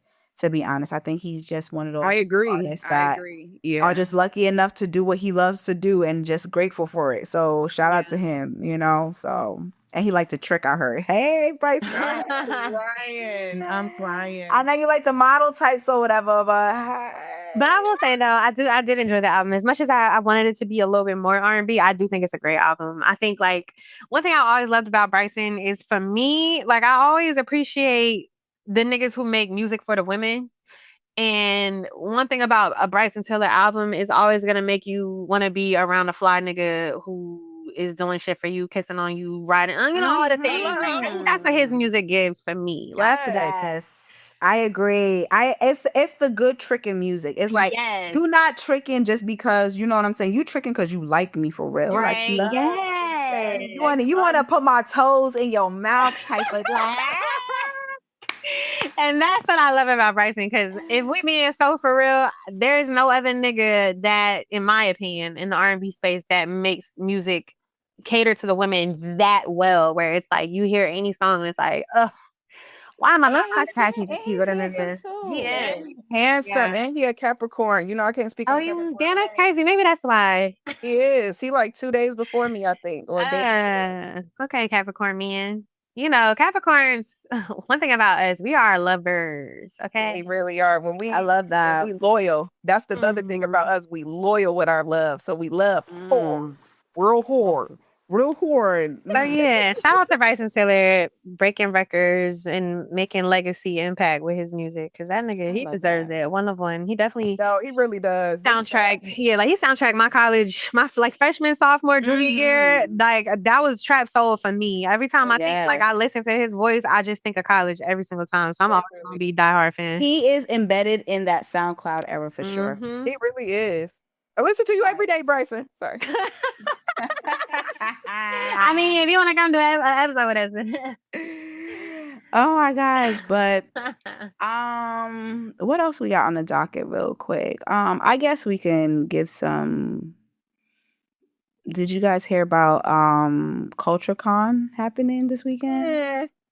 You know, I was supposed to go. But before we get into that convo, I do want to shout them out because they did. They added me to their Creators of the Year list. Oh, congratulations! And you are the creator of the year, yes. Yeah, that was that was earlier this year. It was a while ago, but so I don't want to throw too much shade or anything like that because they do. We're not throwing shade, I feel like people can interpret it that way, but I do want to give them their flowers. I think they do a great job of highlighting creators in the space.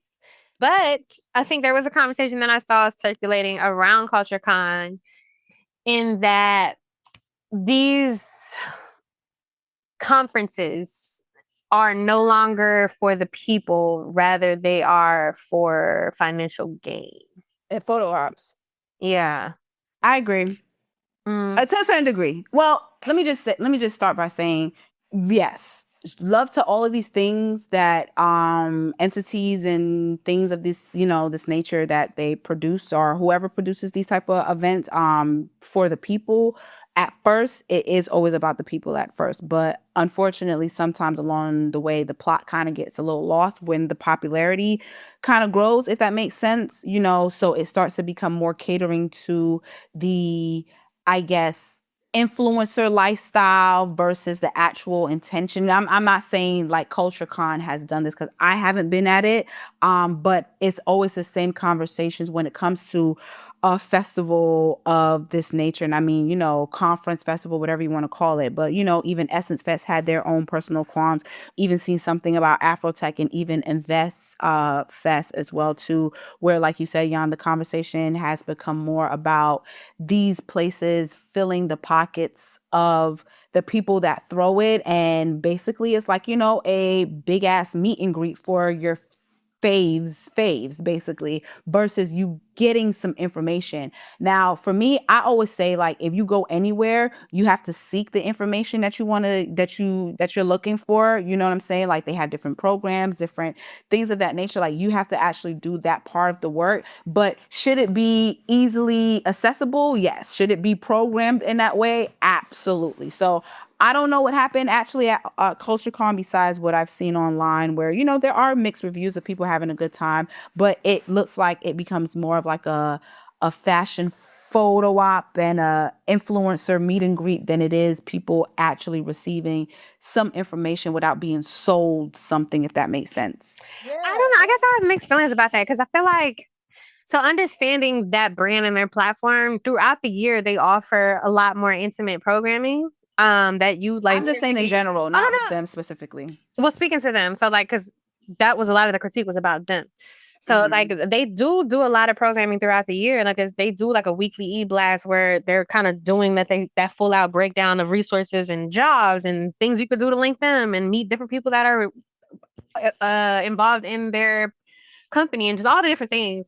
And I feel like there was a time too, which I do remember because I remember wanting to go during that time when CultureCon was very intimate and it was a lot more smaller. You could do more of the networking that people are looking to do or claim that they're looking to do in those spaces because it wasn't it wasn't festival like in size. But I feel like at a certain point when things become popularized, like what do you expect? You know what I'm saying? So I guess that would be my critique of the critique is like, if something is quality and it gets to the public, it's just going to grow. And I don't think there's anything wrong with that. And if it's going to grow, then you have to kind of create opportunities to make that money back in order to make sure that the space is covered, make sure that the talent that's coming to speak is covered. Like, there's all these different things that go into putting these events together. And it's like, as they get bigger, you kind of got to expect that it's going to start gearing a little bit more towards what is going to make them money to sustain this thing and make it bigger. Because I think the goal of any conference is to get bigger. They're not going to want it to be small forever. That's real. But No, do that you was real lose shit. the What you just integrity said. along the lines, though, if you start to go in that frame? And that's the thing. I don't even necessarily Devil's think they lost, advocate. but I don't think they lost integrity. I think that because when I'm not saying that they did. I'm saying asking, do you think it could Oh, I lose think it's best potential? to maintain the integrity for sure. Yeah. But to Jan's point, I do think what everything you're saying is super valid because for example, a Culture Con, I do believe this year was their biggest one ever. Mhm, it Like this was. was the venue space they even had. It was the largest venue space they were even able to have. So like you said, they got to pay that back, like that space, Mhm. everything. So I think you just literally gave a brilliant example of just how certain business metrics work too. Like when you're Yes. handling large activations like this. So yeah, I agree with you on that stint. But I feel like there's a way to maintain the integrity though. And I will say too, like continuing to use them as an example, because granted, I understand both of y'all speaking generally, but using them, I do feel like they still are maintaining integrity. Like they have a whole app dedicated to breaking down all the different panels that are existing throughout the weekend. The panels are very well curated as far as like the topics of discussion. I think whether y'all feel like, we're not y'all, but audience, so whether y'all feel like who's on the panels, no, I'm talking about the audience. So whether, That's so funny. whether or not y'all feel like the speakers are reflective of who you want to see, I think that is subjective. Because again, it goes back to the conversation. Like, if I'm trying to put butts in seats, I'm not gonna like at a certain point, I can't just always have the emerging speaker. Like, it needs to be the Sierra. You get what I'm saying? Because that's who's gonna pull an audience. Like, oh, Or Serena and you get what I'm saying? Cordell. Exactly. So it's like I get the critique, but I think there needs to be a balance here where it's like, if we're gonna make this bigger and bigger, then yes, we do need to pull the influencers for this stuff because this is what's gonna make people want to come. But in the midst of all the influencer stuff, they had a lot of other panels. So if you did not go to those, that's because you chose not to. That's real because that was one of the critiques for the layout this year. And the layout had, again, even this year, the layout had some of their biggest corporate sponsors ever. But we remember when the layout started. That was just a 2020 pandemic type move that's now grown into, to your point, this huge thing where people want to show up and invest in it. So I actually really love this conversation. That was really dope because I do think what can come out of this is us offering and providing solutions on how we can not only sustain these activations and and not only activations, just kind of like Black intellectual like property, because I do feel like things like Culture Con and even Versus, I'm using Versus as an example, emerged when like we had our backs up against the wall. You know what I'm saying? It's almost like what Black people and just creative people do best. When it's time to reverse engineer, we the goats of that shit. But I do think now we should be having a conversation around like, okay, once we get the capital and all these things, how do we pour back into our community where our community isn't feeling neglected? In a sense. I think too, there's another call to action here. And this, granted, I don't know this girl personally, or anybody who spoke about it personally to say, but what I will say is I've been outside.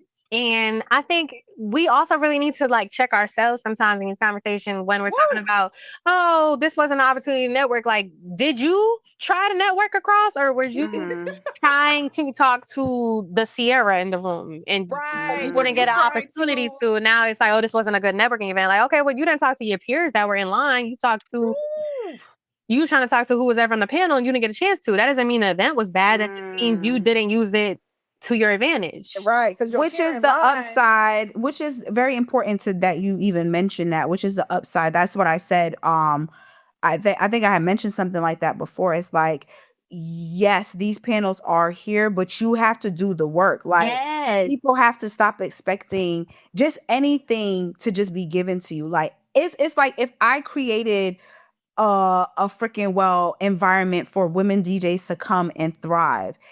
If you decide to come and just sit down and not interact with anybody else, not ask no questions, and then you leave not feeling fulfilled, You don't get to say that was a bad you. event. Yeah, you Yeah, don't get you to don't say get to that. say that. Yes. So that's why, and of course, my question is once again, just making it clear, I'm not against any of the cons of the cultures of anything. Like, I love all of this. I love all of this shit, especially when it's black and it's one. You know what I'm saying? Like, we do understand the logistic sides as me also being somebody that puts things together, puts events together as well. Like, I do understand that, you have to have some ROI. You get what I'm saying? You have to have some form of return on investment regardless, because you are shelling out money and creating a space. And I think it is kind of displeasing. Is displeasing the word or unpleasing? Whatever.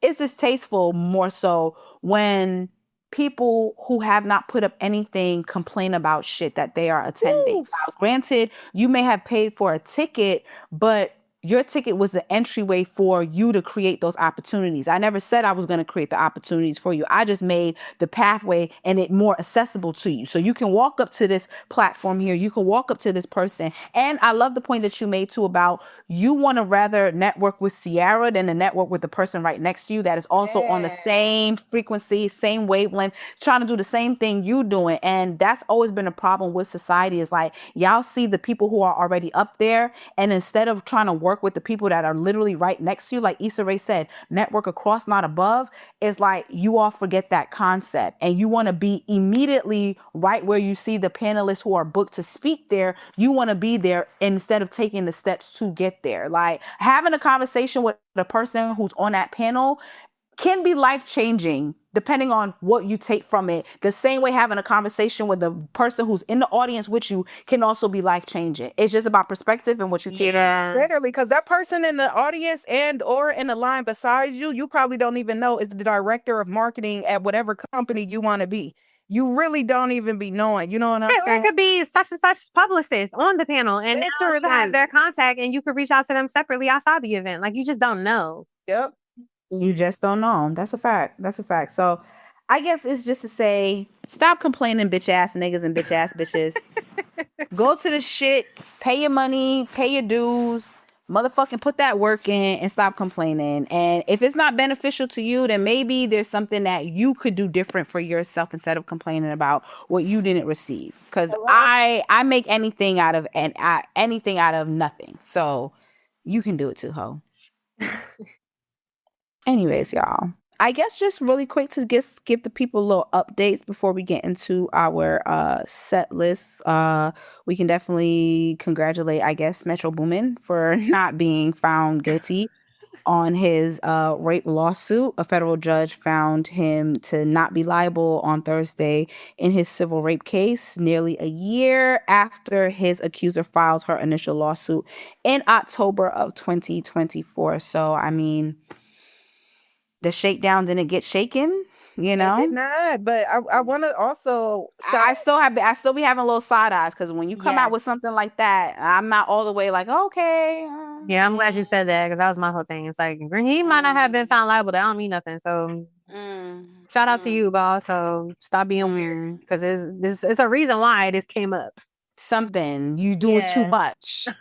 I do want to shout out the Take Me Through Their record though, because I feel like it's growing. Because I remember when that Futuristic Summer project dropped, and it felt very nostalgic. And they recently released a video, and I just want us to have more fun moments like that. Like, I really love. Yeah, but we gotta get these nasty niggas out of here at the same time. I don't care about the fun. If the nasty niggas got, if it's a nasty nigga with behind the fun, I don't want to have that fun. You can go, but I hear you though, sis. I hear you though. Yeah, I love that record. I do. Okay. But also, not so good news for Sean Diddy Combs. He was sentenced to 4 years in prison after his year in court for his RICO case and prostitution and all the trafficking that he was doing. He apparently is now going to be facing 4 years in prison. He actually was supposed to be facing a good 10 years. So, I mean, shit. nigga need to be up under jail for some time. We seen the videos, we heard the stories. I don't think 4 years is enough for a monster like him. I think the fact that he was ready to even literally was planning to have speaking engagements in Miami while he was locked up. You need to keep that bitch up under the jail because he don't give a fuck about nothing at all. Like, I think that's crazy. No, sorry, you will not get a Diddy record spin from me. And that's unfortunate because he is associated with a lot of artists in this game. So it's like a thing now with at least with the integral DJs out here. Like, do you still spin a Mary J. Blige record? Because he is a producer on it, but she's not, you know what I'm saying? He's technically not vocally on it. Like, it's crazy. It really is crazy. But I think he should have got a lot of longer of a sentence because 4 years is not enough for you being an abusive ass nigga and you're just saying, hey, I can do this shit, get out in 4 years and continue your madness. There's no real consequences to this. So I'm not agreeing with the sentence and protect the girls, protect the dolls, protect everybody who honestly have to deal with this monster and monsters like him. But I do think the reason why they will give him a less sentence is because it pokes too many holes in the bigger operations of who's behind this. Because Diddy, if they took a scale like Diddy down, imagine the bigger scales that they would also have to take down. They're not trying to cause that liability. So I do believe we're in a very, very dark time when it comes to these fucking rapists, pedophiles, all of these monsters. They're literally getting up from under the beds and literally walking among us. So we just have to do our part of protecting us, the innocent lives, and the children, because that's who they really are trying to influence the most. And I think too, like, I really want to say, let this be a lesson for men watching how this plays out. As far as why, when this stuff kind of comes to surface and we start talking and having these conversations on why they wait so long to talk about it? Oh, they just want money. Like, the level of vulnerability and embarrassment I'm sure these women had to endure just for this nigga to only get 4 years. What are we like? What are we talking about? Like, and the men, some of the men too. Some of the men too. Yeah, so it's like you wonder why they don't talk about this shit and they don't surface this information. It's like because that don't serve us. It doesn't. Because now you know all of our most personal, embarrassing, like shameful personal business, and it doesn't result right, and it doesn't it does not serve us to share that stuff. Yeah. So it's like when I see these women have these open and shut cases where they just getting money, I respect it because why would I put myself out for this? Right. It is true. Why would I put myself out there for embarrassment, judgment, doxing, hating, literally death threats? Because let's be honest, I'm sure Cassie being one of the main people were getting death threats to her, not only from fans who are fucking deranged with these parasocial relationships, but also probably from his legal side too. Right. From him personally. Like, the nigga's a monster. He was literally trying to control every fucking thing that these people were doing and instill fear. And this is why I would have to say, honestly, Carisha, you're done. You're done. You're done, bitch. You're done. Adi fucking Yos, Young Miami. You're done. You are the epitome of a stupid bitch. Like, how stupid can you be? We knew you were stupid because you literally threatened one of his other chicks that he would make her eat you out. So you knew and were aware of his capabilities, yet you wrote a letter to the judge talking about, that's a good man, Your Honor. You have a daughter, bro. And honestly, let's change the narrative. Have a son. She got a son take too. this that you said you would literally beat him if he was gay. Like, I'm sorry, the ignorance I'm at wit's end because this is more than just rap lyrics. You get what I'm saying? This is real fucking life that you are showing how much of a pick-me dumb bitch you really are to sit up there and among the other people that also wrote letters on his behalf. Like, I'm sure your mouth must hurt from all of the cockage that you sucked from this case here because you really want to have some stake in this man's fucking dying legacy. And it's crazy. You niggas want to be a part of sinking ships. Have fun at it. I hope you can swim and you don't drown, bitch. Other than that, I'm really over a lot of these motherfuckers. I have nothing else to say about this. This was to me, this wasn't justice. This was just a hush up. Yeah, this was not justice. So Praise to the victims of this bullshit. At all. And shout out to Kid Cudi for sticking up to his ass. Like, Literally. fuck it. Literally. But in a little update, Gunna just literally announced that he's going on a world tour. Now, that's what I like to hear. No. Some brighter news.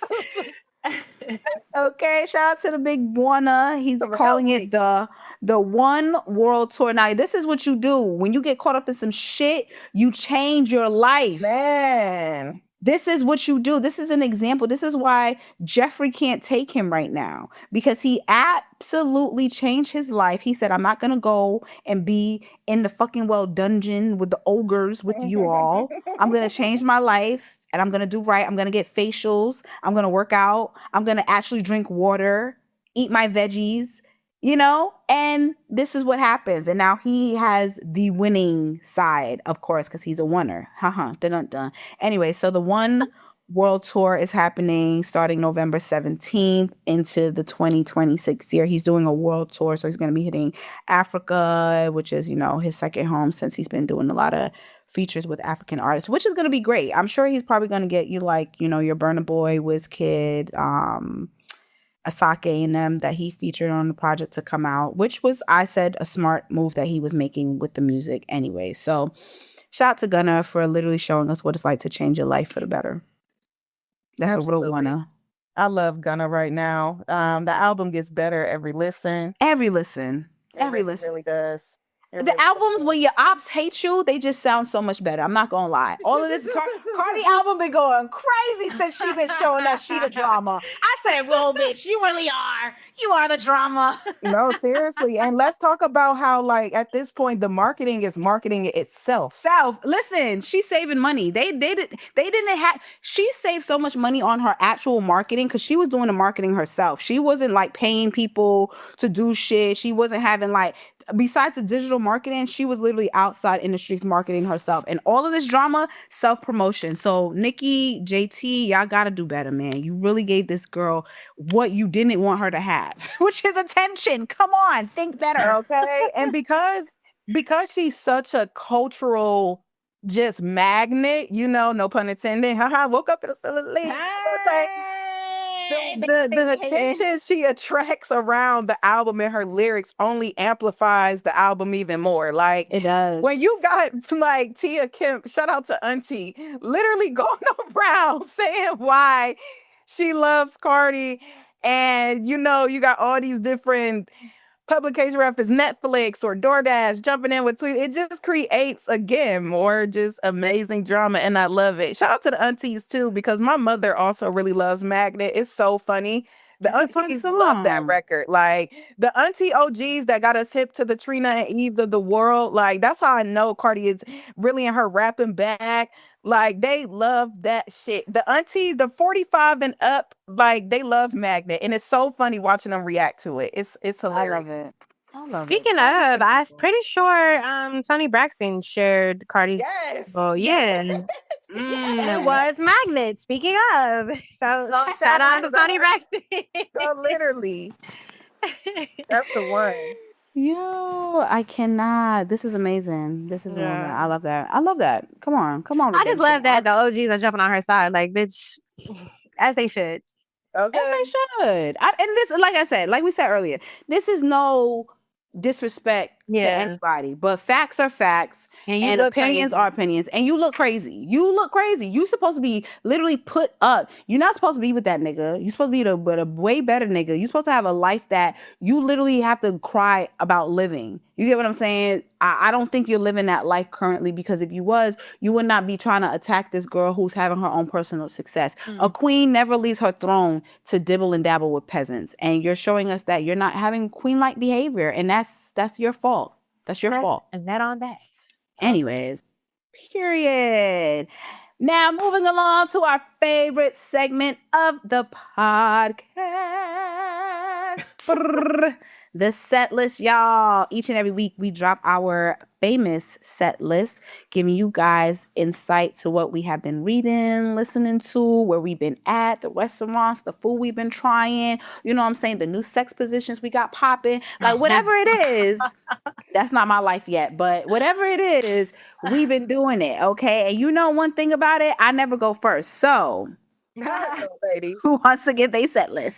I'm gonna go first this go round just because it's a little short around this time, but it's impactful. You know, we still want to be impactful. So on my set list this week, I first want to shout out Megan Thee Stallion because I feel like Megan knew what the girls wanted and needed. Like she felt it in the air. She really did. And I feel like Megan is at a point in her career where, and I love when artists do this too, where they know they're at a point where, you know, they've had the accolades, they've done all these things, but now it's time for them to give back in a creative way, whether it's that through a feature or a production. And this particular sound was going so crazy on TikTok that I remember I even saved it because I was like, who produced that? Not only is that my favorite R&B song, yes, Kissing You by Toto is my favorite R&B song for those that don't know, to have Megan flip it and potentially give us an upcoming record, I'm obsessed. I have never listened to a snippet over and over and over. So yes, this Really Megan quick, we just got to give credit to my beautiful, beautiful friend, Jacob Dior. He is the producer of that viral song that you all are loving currently. And yes, he is doing the official production with Megan. He actually has done the production for Cowboy Carter, some of the arrangements for it as well. He's went viral on TikTok for his contributions. The whole Glorilla and Beyonce mashup that everybody was performing, that's him. He's had so much success from his mashups, and now the Kissing You remake that he did is now going to be used for Megan's new single that is coming out soon. So shout out to Jacob Dior. Shout out to him. I'm obsessed. I love it. And I love it too because I feel like Megan could have went with any type of song, snippet, whatever, and to use this I thought was brilliant. So that's on the set list. Also, we talked about it earlier, the lead single from Bryson's album, I Need Her. Real yearner music. I love it. That's on here. We're also in Halloween season, and I've been thinking about like albums, music that remind me of Halloween in an interesting way. And I feel like 2 Chainz' album, Pretty Girls Like Trap Music, has a very like cool, trappy, but kind of like spooky type feel. And I've recently been revisiting that album. I also always say too, in terms of marketing rollouts and just creativity, that was one of the best rollouts I've seen in over the last like 20 years. So been revisiting that project. The Joe and Jada podcast. If you don't know, I hope you know now. They actually have a very solid podcast. I really enjoy watching Joe and Jada, and their recent interview with Cardi B is really, really good. So check that out.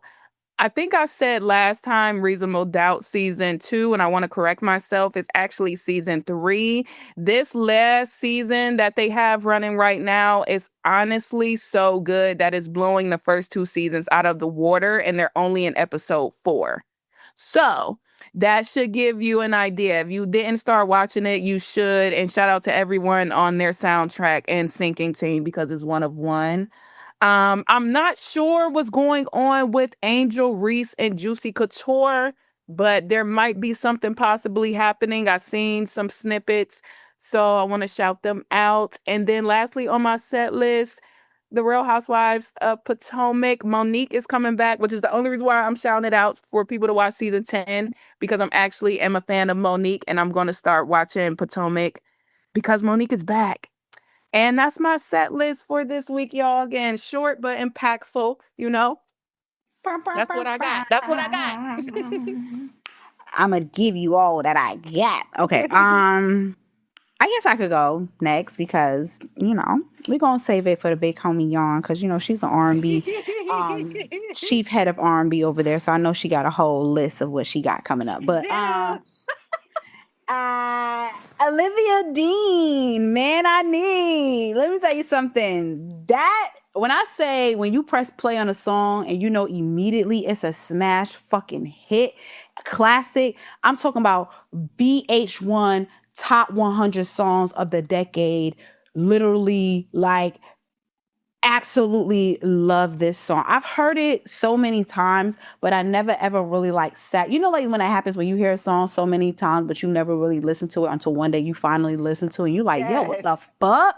Like this shit is like that has been me. I've been hearing this song so much and I'm like, oh, I keep hearing this fucking song. So I finally listened to the song and I'm like, girl, this is a vibe. Okay, Olivia Dean, I'm a fan. I have to listen to her whole project, but definitely love that. Kate Bush, Running Up That Hill. Listen, that song. The white girls know what they doing sometimes. They really do. Patrice Rushen, Settle for My Love. I was in my old school bag and I just was like, listen to a lot of old school music, like Willie Hutch, also on my set list, I Choose You. Also TikTok producers and like artists. I'm telling you, they have to. I know they have a station. I think it's on Sirius XM, like a whole TikTok radio, whatever. They need it all over. Pandora, y'all need one too. Apple, Spotify, everybody need a TikTok radio station because honestly, the gems from the artists and the producers that are literally up there, it is so crazy. I found this gem on TikTok from Stella and Pedram. I don't know how to say the second name, but it's basically like a jazz record called Amber. Absolutely gorgeous. When I say it's a viral sound that everyone uses, so gorgeous. Also, another TikTok producer, Overtime, he made a song called A Good Man with a Broken Heart. That particular beat went viral on TikTok because people added Kendrick Lamar's I think Count a Man or some whatever. What is that song? Sugar Honey Icy. I'm gonna find it for you guys later. But it's a song by Kendrick Lamar that he has let me see, Count Me Out, a song by Kendrick Lamar called Count Me Out. They put it over the beat and then they have been utilizing that beat and somebody actually put it on a TikTok towards the Creed like I guess trailer or whatever, which also went viral. So the producer himself, Overtime, you got to give the producer their flowers because he's the reason why this song even went crazy the way that it did. It's called A Good Man with a Broken Heart. It is such a phenomenal beat. Also, Rochelle Jordan. Okay, yes. My girl is out in these streets. All right. I love her so much. I think she is so dope. Now, I'm not going to be the type of person to say, yo, I was there since the beginning. No, I only came aboard when she dropped her album, Play With the Changes. Been a fan ever since then. And she has a brand new album called Through the Wall. I've been seeing so many great reviews on this. This is for the dance, electronic, house girlies. I'm talking about black music. Electronic music is black music. House music is black music. Dance music is black music.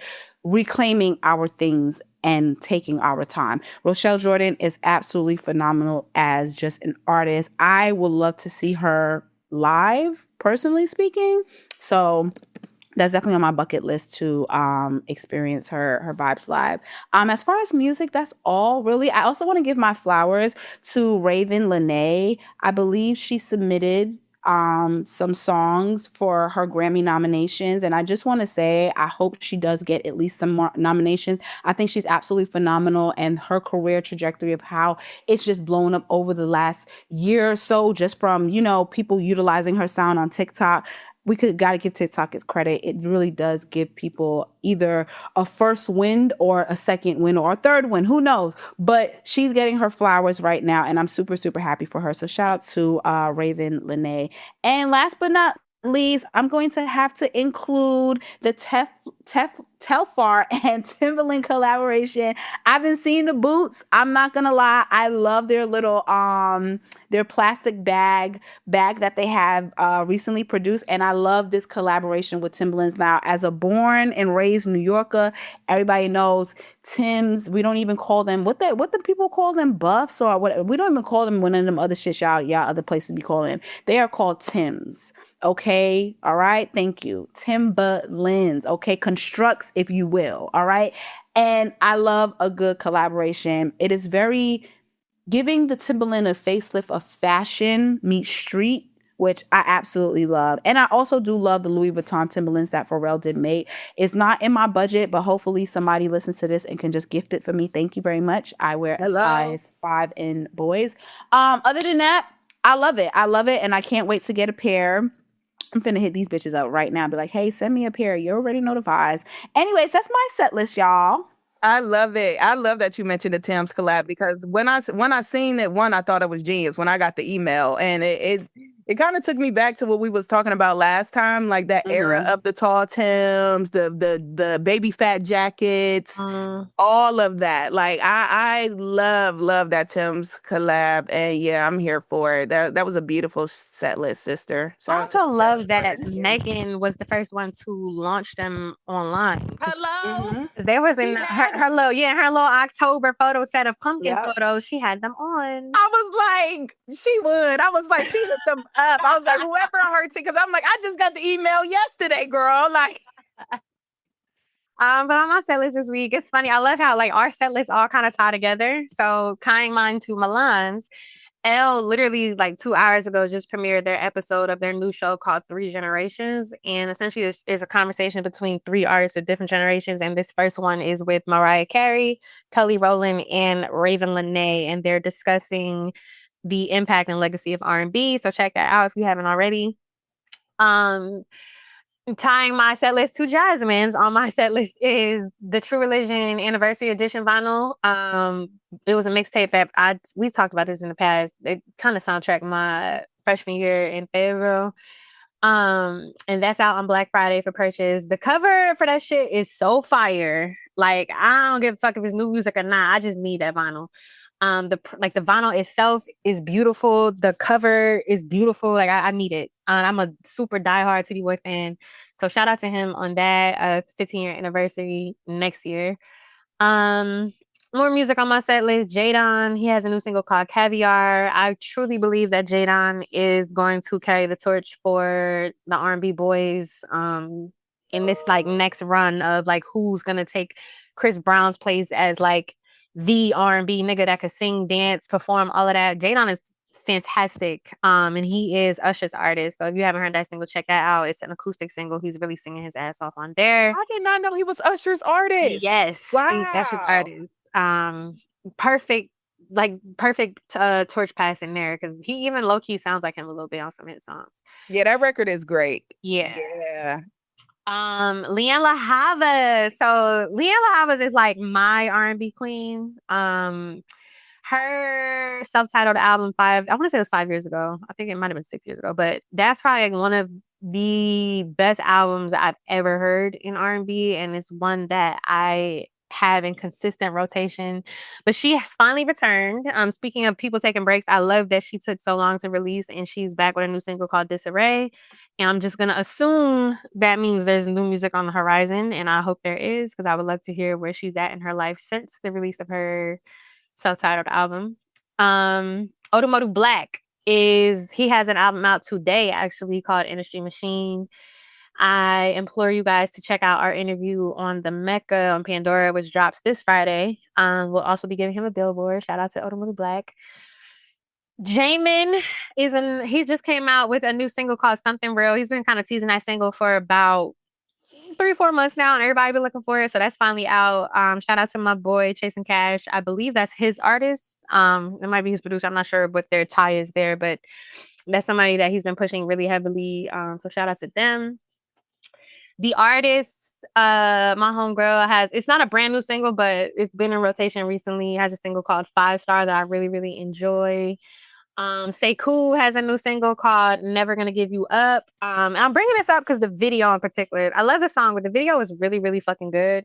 And he has there's a portion of the video where he's doing like this dance routine. And for me, it really gave like Black Austin Powers. Like when the movie, when when the credits start rolling, you know, when they have the flat, like the back and forth between like deleted scenes and the credits, and it just goes back. Like it kind of gave that. And it was like there's the main character's solo dance routine during the credits. And I say this too because it was somebody that was talking mad shit about him, and it was just like, did we watch the same video? Because I think he ate that choreography. That shit was fire. So shout out to Say Cool. A couple more. I was having a conversation about Stevie Wonder's All I Do on socials because that's one of my favorite songs of his of all time. And somebody actually put me on to the fact that song was actually written for Tammy Terrell, who did release it, and I didn't even realize it was out in the world. It's called All I Do Is Think About You. So it's her cover or not cover, but it's her version of Stevie Wonder's All I Do. And it really has like that super classic Motown sounds. So if you're into that, definitely check both of those out. Real notes, I did an interview with Dylan Green, the hip hop journalist extraordinaire. That will be out on Wednesday. So check that out on all DSPs. If you have if you want to see the video, he has it. I forgot the name of that platform where you can upload stuff exclusively, but the link is on Twitter. If you want to see the video, it's there. It's out today, but the audio will be available on Wednesday. I did a feature with Rolling Stone and Alicia Sierra, the 2026 R&B Album of the Year prediction. So that is out. Check that out. Shout out to Easy Money. They also shared it on their socials, which I really, really appreciate. I thought that was dope. Shout out to that team. And then lastly, very random, but I got it yesterday and I have to shout it out. Palmer's. If y'all are familiar, the brand that does like the cocoa butter formula. Mm-hmm. They released Tahitian vanilla body oil. Bitch. First of all, the scent is phenomenal. For those who don't know, I am like a perfume girl. Like I have a huge collection of perfumes, body oils, all of that. So I was a little iffy about buying it because $15 for Palmer's is kind of crazy, but they deserve the $15. The oil is amazing. The oil is amazing. That should give you a beautiful shine and it smells so good. It smells like perfume oil, to be honest. So go to your local CVS and get you one. And that's my set list. That was beautiful, sister. That was beautiful. Yes, yes, yes. Beautiful set list, beautiful women. Oh, my ladies. Man, you guys already know the mother advise. Please, please, please make sure you subscribe to our socials and our YouTube channel each and every week to hear a brand new episode from your girls here in the condo, because we love to bring you guys your week full of good opinions and most of all, reasonable dialogue. All right. That being said, episode 19 out of here. I'm DJ Miss Milan. It's your girl, Jazz. And it's Jan Snee. Y'all niggas ain't gotta go home, but y'all gotta get the fuck out of here. Okay. A, B, C, D, E, F, G.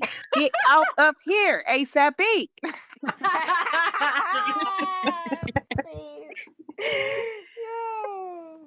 What's up, world? It's your girl, Jazz. It's your girl, DJ Miss Milan. And it's your girl, Jan Sneed. Thank you guys for tapping into another episode of the Reasonable Dialogue podcast. Thank you guys for tapping in every week and spending time with your favorite girls at the condo.